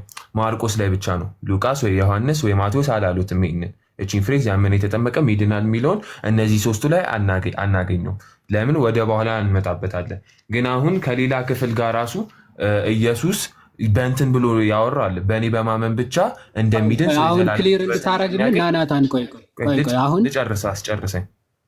አይ ሐሳብህን እንዲይዘው እዚህ አዎ መጀመሪያ ሐሳብ መረዳዳት አይደለ? ሐሳብህን በተሳሳተ መንገድ እንዳልረዳው። ስለዚህ ማርቆስ ወንጌል ላይ ብቻ ነው ይሄ ሐሳብ የሚገኘው። ስለዚህ ማርቆስ ያመነ የተጠመቀ የሚለው አይ ሐሳብ አይደለም ያልኩት። ሐሳብ አይደለም ይሄን ቃል የሚገኘው 16 ቃል። ስለዚህ ምንድነው ማርቆስ ተሳስቷል ነው ቃል ነው ያልኩት እኮ ተሳስቷል ነው። ክርስቶስ አላለም እንደዛ ነው አይደለም። ልመጣልህ እኮ ነው። ከዚህ ይህንን ያዝልኝና እመጣለሁ። ተመልሼ እመጣለሁ። ለምን እንዳነሳው እሺ ቀጥል። እሺ እመጣለሁ። ከዛ ሌላም ደግሞ ለምሳሌ ያመነ የተጠመቀም ይድናል አለ እዚህ ጋር ማርቆስ ላይ። ኢየሱስ ደግሞ በሌላ ስፍራዎች ላይ ሲናገር በእኔ ብቻ የሚያምን ይድናል ብሎ የሚናገርበት ቦታዎች አሉ፣ ጥቅሶች አሉ፣ ቦታዎች አሉ። ዮሐንስ ላይ ደግሞ በስፋት አሉ። እነ ጳውሎስም ሲያስተምሩ እንደዛም ብለውታል። ሰው የክርስቶስ ኢየሱስ በልብ ብታምን በአፍም ደግሞ ብትመሰክር ትድናለህ ብሎ ሌሎች ቦታዎች ላይም አሉ። ይህንን እውነት እላችኋለሁ በእኔ የሚያምን የዘላለም ሕይወት አለው የሚሉ እነዚህ የሚሉ ጥቅሶች አሉ። ከሰዓት አኳያ ግን አናንሳቸውና ወደዚህ እንመለስ። ቅድም ሰዓት ስላለ እንትን ነው። ስለዚህ አድርገውና እዚህ ክፍል ላይ አሁን ያነሳውን ሀሳብ ሰጥበታለሁ። አሁን እዚህ ክፍል ላይ አልቀበልም ያልክበትን ብቻ አጠር አድርገህ ግለጸውስ። እሺ እዚህ ጋር ማርቆስ ላይ ብቻ ነው ቅድም እንዳልኩ ያመነ የተጠመቀ ይድናል። ዮሐንስ ላይ፣ ሉቃስ ላይ ወይም ማቴዎስ ላይ የማናገኙስ አሉና ከዛ ሰሞኑን እያጠናውበት ነበረ። ከዛ ማርቆስ ላይ ለምንድን ነው ይህን የምናገኘው ብዬ ወደ ሂስትሪ ወደ ኋላ ስንመለስ ማርቆስ እንዴት ይህንን ጻፈው ወደሚለው ነገር መጣውና ማርቆስ አሁን ለምሳሌ እነ ሉቃስ የምር እያዩ ምናምን ነገር ነው የጻፉት በ50ኛው ዓመተ ምህረት ላይ ምናምን። ግን ማርቆስ ይህንን ወንጌል ሲጽፍ እንዴት ጻፈው? ከማን አምጥቶ ጻፈው ስንል ሞስት አኮርዲንግ ላይ ማርቆስ ይህንን የጻፈው ከክርስቶስ ኢየሱስ እንዴት ነው ቃል በቃል የሆነ እንትን ሳይሆን እሱን እየሰማ እሱን እያመነ ሳይሆን ሞስት ኦፍሊ አንድ ብዙን ነገር ማርቆስ የጻፈው ጴጥሮስ ከድሮ ቤተክርስቲያን ከሚያስተምራት አስተምሮ ነበር። ከጴጥሮስ አስተምሮ ነበር ብዙ ነገር የጻፈው እና ከጴጥሮስ ተምሮ የጻፈው ማለት እንጂ ከክርስቶስ አይደለም። ጴጥሮስ አይደለም። ጴጥሮስ ለድሮ ቤተክርስቲያን ሲያስተምር የነበረውን ነው ሲያስተምር የሰማው ለድሮ ቤተክርስቲያን ማለት ለጴጥሮስ በዛን ጊዜ ለነበረችው ቤተክርስቲያን ማለት ነው። ኦኬ በጴጥሮስ ጊዜ ለነበረችው ቤተክርስቲያን ሲያስተምር የነበረውን ትምህርት ነው የጻፈው እንጂ በግልጽ የሰማኝ አይደለም። ጴጥሮስ በዛን ጊዜ ለነበረችው ቤተክርስቲያን ሲያስተምር ማርቆስ ከጻፈበት አንደኛ ሶርሱ ያ ነው ሶርሱ ሲያስተምር የነበረው ሶርስ እንደ ሶርስ አድርገው የወሰደው ማለት ነው። ሶርስ ሁለተኛ ሶርሱ ደግሞ ሁለተኛ ሶርስ ልናገር፣ ሁለት ሶርስ ብቻ ሶርሱ ምንድነው? አይደለም እሺ ጴጥሮስ ሲያስተምር ከነበረው ትምህርት ወስዶ ጻፈ። ስለዚህ ልክ አይደለም ነው አይደለም። ቆይ ልጨርስ። እኔ እኮ እስክጨርስ ሰማ። አንዴ ናናታን አሁን ከየት አምጥቶ ጻፈው? እንዴት ጻፈው? እየሰማ ነው? ከክርስቶስ ቃል በቃል እየሰማ ነው የጻፈው? እዚህ ውስጥ ለምን እንደገባ አላውቅም። ጴጥሮስ በዛን ሰዓት በቃል ሲያስተምር አንዴ ባጭሩ ሰዓታችን አንዴ ስማ። ጴጥሮስ ይሰማ ከነበረ ሁለተኛ ሶስተኛ ሶርስ አልፈልግም። የመጀመሪያው በቂ ነው። ቅዱስ ጴጥሮስ ሲያስተምር የነበረውን በዛን ሰዓት ለቤተ ክርስቲያን ሲያስተምር የነበረውን ትምህርት ሰምቶ ጻፈ። እሺ ሰዋት ምን ልልክ ነው የፈለግኩት? ማርቆስ ይህንን ሲጽፍ ከክርስቶስ ይሄ ምንድን ነው አፍ ሲናገሩ እንደነበሩ ሲናገር የነበረውን ሰምቶ ሲጽፍ የነበረ ሰው አይደለም ነው የምልክ። ስለዚህ ክሊር የሆነ ፖይንት እኮ ስለዚህ ልናምነው ልንጠራጠረው ይገባል ነው ምንድነው ለማድረግ የፈለገው? ከዛ ወደ ፖይንት ደግሞ ልምጣልህ። እሺ ለምንድን ነው ይሄንን የነገርከን? እሺ ከክርስቶስ ሰምቶ አይደለም ከቅዱስ ጴጥሮስ ሰምቶ ጻፈ። ስለዚህ እስቲ ድምዳሜ ነገር እሺ ድምዳሜ ስነግርህ አሁን እዚህ ጋር ያኔ ጴጥሮስ ይህንን ሲያስተምር ያመነም የተጠመቀም ይድናል ያለው የተጠመቀም የሚለውን እዚህ ጋር ጴጥሮስ ሲያስተምር ስለ ጥምቀት የሚያወራውን ነው። እሺ አሁን ወይ ለነገ እንገናኝ። ይሄ በግሪኩን ተመልሰን በግሪኩ ሲጻፍ የነበረውንም ቃል ይኸው ይሄ ምንድነው ባፕቲዚዮ ምናምን ባፕቲዚዮ የሚል ቃል አለ። አንዴ እባክህ ቆይ ምንድነው እያወራለሁ? ቆይ አንዴ ሐዋርያ ቅዱስ ጴጥሮስ እኮ ነው የማሰማኝ። አንዴ ዝም ብለህ የማታውቀውን ነገር እያወራ ነው። እባክህ ናታን፣ አሁን በመጨረሻው ሰዓት ዝም ብለህ የማታውቀውን ቀባጥረህ ብዙ ርዕስ አውርተህ ለመውጣት አትሞክር። አሁን ሐዋርያ ቅዱስ ጴጥሮስ ሲያስተምር ከነበረው ሰምቶ ጻፈ። ስለዚህ ሐዋርያ ቅዱስ ጳውሎስ ለማስተላለፍ የፈለገው ጥምቀት ያመነ የተጠመቀም ለማለት አይደለም ነው ስታጠና ያገኘው። ጥምቀት የተጠመቀም የሚለው ጥምቀትን ወይም ይሄ ቨርቹዋል የሆነ እንትንን ነው። ልክ ላልሆንም እኮ ይችላሉ፣ ግን እንደ እንትን ነው፣ አሰምሽን ነው። የተጠመቀም የሚለው ከክርስቶስ ኢየሱስ ስራ ጋር መተባበርን እንጂ የውሃን እያወራ አይደለም። ለምን ስትለኝ ለምን ስትለኝ ይህንን ማስረጃ አሁን ቆይ አንዴ የውሃውን እያለ አይደለም ከክርስቶስ ስራ ጋር መተባበርን እያለ ነው። ጴጥሮስ በዛን ሰዓት ሲያስተምር እያሰበ የነበረው አጥንቼ የደረስኩበት ይሄን ነው ብላል። ትልቁ ላይ ያረግህና አሁን ማስረጃ ትከፍታለህ። ሐዋርያ ቅዱስ ጳውሎስ ጥምቀትን እያሰበ ሳይሆን ከክርስቶስ ስራ ጋር መተባበር የሌሎቹ ቪዲዮዎቹን እንትኖቹን እንትን ልልልህ አልችልም። አሁን ለምንድን ነው ደረስክበት? ከየት አጥንተህ ከየት አምጥተህ ሆኖ ነው የሚለው ላንብብልህ ከፈለክ እሱን ክፈተው። ይህንን ታሪካውን የነገርከን ሐዋርያ ቅዱስ ጴጥሮስ እያሰበ እየተናገረ የነበረው እንደዚህ ለማለት ፈልጎ ነው። ማርቆስ ደግሞ ከእሱ ሰምቶ ነው የጻፈው የሚለውን ከየት አምጥተህ ነው የተናገርከው? እስኪ ግልጽ አድርጎ አንዴ እንትን የሚለው አለኝ። አሁን ላነብልህ እችላለሁ። ማርቆስ ከጴጥሮስ አስተምሮን የከፈተው የሚለውን ማለት ነው። ኖ ከጴጥሮስ ሰምቶ ለመጀመሪያዊቱ ቤተክርስቲያን ሲያስተምር ከጴጥሮስ ሰምቶ ጻፈው እና ጴጥሮስ ደግሞ ያሰበው የውሃ ጥምቀትን እያሰበ ሳይሆን ሲጀመር ክርስቶስ አለ ብሎ ነው የተናገረው። ክርስቶስ እንዲህ ብሎ ተናገረ ነው። ሲቀጥል ደግሞ አንተ ምንድን ያልከው ይሄ የተጠመቀም የሚለው ጥምቀትን እያሰበ ሳይሆን ከክርስቶስ ስራ ጋር መተባበርን ነው ብለሃል። እስኪ ማስረጃውን ጥቀስ። እንዲህ ሲል ጴጥሮስ እንዲህ ለማለት ፈልጎ ነው ብሎ የነገረና እንደዚህ የለኝም።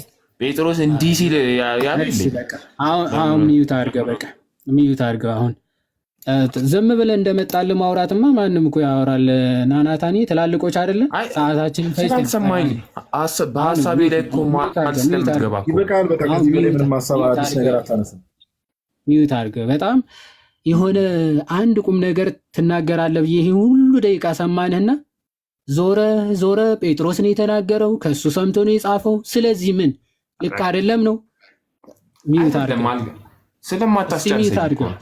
ሚዩት አድርግ። አሁን በመጨረሻ ጭቅጭቅ አታድርገውና ይበቃል። ምንም አይዲያውም ስለሌለ ማለት ነው። ተናጋሪው ክርስቶስ ራሱ ነው። ለሐዋርያቶቹ እንዲህ ብሎ ነገራቸው፣ ወደ ዓለም ሄዳችሁ ስበኩ፣ ወንጌልን ለፍጥረት ሁሉ ስበኩ አለ። ከዛ ያ የተሰበከለት የአምኖ ሲጠመቅ ይድናል አለ ክርስቶስ። በቃ ሰው የሚድነው የተሰበከለትን ወንጌል ሰምቶ አምኖ ተቀብሎ ሲጠመቅ ይድናል። 4 ነጥብ። ክርስቶስ ይህን ተናግሯል። ኦኬ፣ ይህንን የተናገረውን ትቀበላለህ ወይ ስል አልቀበልም ብልሃል። የክርስቶስ ተቃዋሚ ስለሆንክ ለምን ክርስቲያን አትሆንም የሚል ርዕስ ይዘን የገባ ነው። ለዚህ ነው ክርስቶስ የተናገረውን ቃል በቃል አልቀበልም የሚል መንፈስ ስለያዛችሁ ማለት ነው። ያንን ነው ለምን ክርስቲያን አትሆኑም የምንላችሁ። ክርስቲያን ማለት የክርስቶስን ትምህርት አሜን ብሎ የሚቀበል ክርስቶስን የሚከተል ማለት ነው። ቀድም ክርስቶስ እኮ በእኔ የሚያምን ይድናል ብሎ ተናግሯል ብቻ ብለህ ጨምራለህ። ክርስቶስ በእኔ የሚያምን ብቻ ይድናል ብሎ አልተናገረም። ግን በክርስቶስ የሚያምን አዎ ይድናል። ይሄ ባይዘው የማንጠራጠረው እምነታችን ነው። በክርስቶስ ያመነ ይድናል ማለት ምን ማለት ነው? ኦኬ፣ ክርስቶስ ትምህርቱን ትተህ አይ ትምህርትን አልቀበልም ማለት ነው በክርስቶስ ማመን ማለት ክርስቶስ ያስተማረው ትምህርት እኮ መቀበል ማለት እኮ ነው በክርስቶስ ማመን። እንደ አይሁዶች እኮ ክርስቶስ ሲናገረው የነበረው ንግግር አንቀበልም ስላሉ እኮ ነው ክርስቶስን አልተቀበሉም የተባሉ። በክርስቶስ ማመን ማለት ክርስቶስ ያስተማረውን ትምህርት አሜን ብሎ መቀበል ማለት። ያ አሜን ብለህ ስትቀበል ደግሞ ትድናለህ። ጌታ ምን ብሎ ተናገረ? ያመነ የተጠመቀም ይድናል ብሎ ተናገረ፣ አስተማረ። ክርስቶስን የምትቀበል ከሆነ በክርስቶስ የምታምን ከሆነ ይህንን ታምናለህ ማለት። ምክንያቱ የትምህርቱ ሰጪ የትምህርቱ ተናጋሪ ራሱ ክርስቶስ ኢየሱስ ስለሆነ ማለት። ስለዚህ ይህንን ተቀበልክ ማለት በክርስቶስ አመንክ ማለት። ይህንን ቃል አምነህ ትቀበለዋለህ ማለት ነው። አሜን እቀበለዋለሁ ብለህ ትቀበላለህ ማለት። አንተ ግን ቃል በቃል ምን አልክ? አልቀበለውም አልክ። ስለዚህ አንተ ጋር ያለው መንፈስ የክርስቶስ ተቃዋሚ መንፈስ ነው። የክርስቶስ ትምህርት ቃል በቃል አልቀበልም ስለሚል ማለት። ይህንን አልቀበልም ለማለት ደግሞ ምንድነው የጠቀስከው? አንዴ ጴጥሮስ ነው የተናገረው። ጴጥሮስ ሲያስተምር ሰምቶ ነው እንዴ? ባይዘወይ ሉቃስም እኮ ከሐዋርያቶቹ የሰማነውን ከሐዋርያቶቹ ከጆሮ ወይም ደግሞ ከቃሉ አገልጋዮች የሰማነውን ለእናንተ ደግሞ እንጽፍላችኋለን ይላል። ስለዚህ ከቃሉ አገልጋዮች ናቸው የሰሙትና ልንቀበላቸው ወይም አንቀበላቸውም እንላለን ማለት ነው። ኦኬ፣ ሉቃስ ማርቆስም እንደዛ ነው የጻፈው። እሺ፣ ስለዚህ አትቀበላቸውም? ከሐዋርያቶች የተማሩትን ትምህርት ስለጻፉ አትቀበላቸውም? ይህ በቃ ይሄ እኮ ነው መጨረሻው። ክርስቶስን ይበቃል። ከዚህ በላይ ምንም እንዳስወርድ ፈልገህ ካልሆነ አጭር ጥያቄ አትጠይቅም አለ። አንዴ እሺ፣ እታች ላውርድ። አትጠይቅም። ይበቃል። አዎ። ስለዚህ አያችሁ ማንን እንደሚክዱ ቃል በቃል እንደሚክዱ ማሳያው ይሄንን አልቀበልም ብሏል። አዎ ጴጥሮስ ተናገረው። አዎ ጴጥሮስ በመንፈስ ቅዱስ ተመርቶ ነው የሚናገረው። ከእግዚአብሔር የተገለጠለትን እውነት ነው የሚናገረው። ያ የተገለጠለትን እውነት ደግሞ ኦኬ በደቀ መዛሙርቱ በኩል ተጽፎ ተተላለፈልን። አዎ አርድእት ናቸው ማርቆስ እና ሉቃስ። እነሱን አልቀበልም ማለት ከደረሳችሁ ቻው። ለምን አትቀበሉምና ክርስቲያን አትሆኑም ማለታችን ምክንያታችን አረጋገጣችሁልን ማለት ነው። እስከ መቼ ድረስ ክርስቶስን ስትቃወሙ ትኖራላችሁ የሚለውን ሐሳባችንን አስረገጣችሁ ማለት ነው። ወደ ክርስቶስ ኑ፣ የክርስቶስን ትምህርት ተቀበሉ የምንላችሁ ለዚህ ነው። እግዚአብሔር ይስጥልኝ። ጋዴ ይቀጣ። እናመሰግናለን። ወዲህ እግዚአብሔር ያክብርልን። ለነበረን ቆይታም እናመሰግናለን።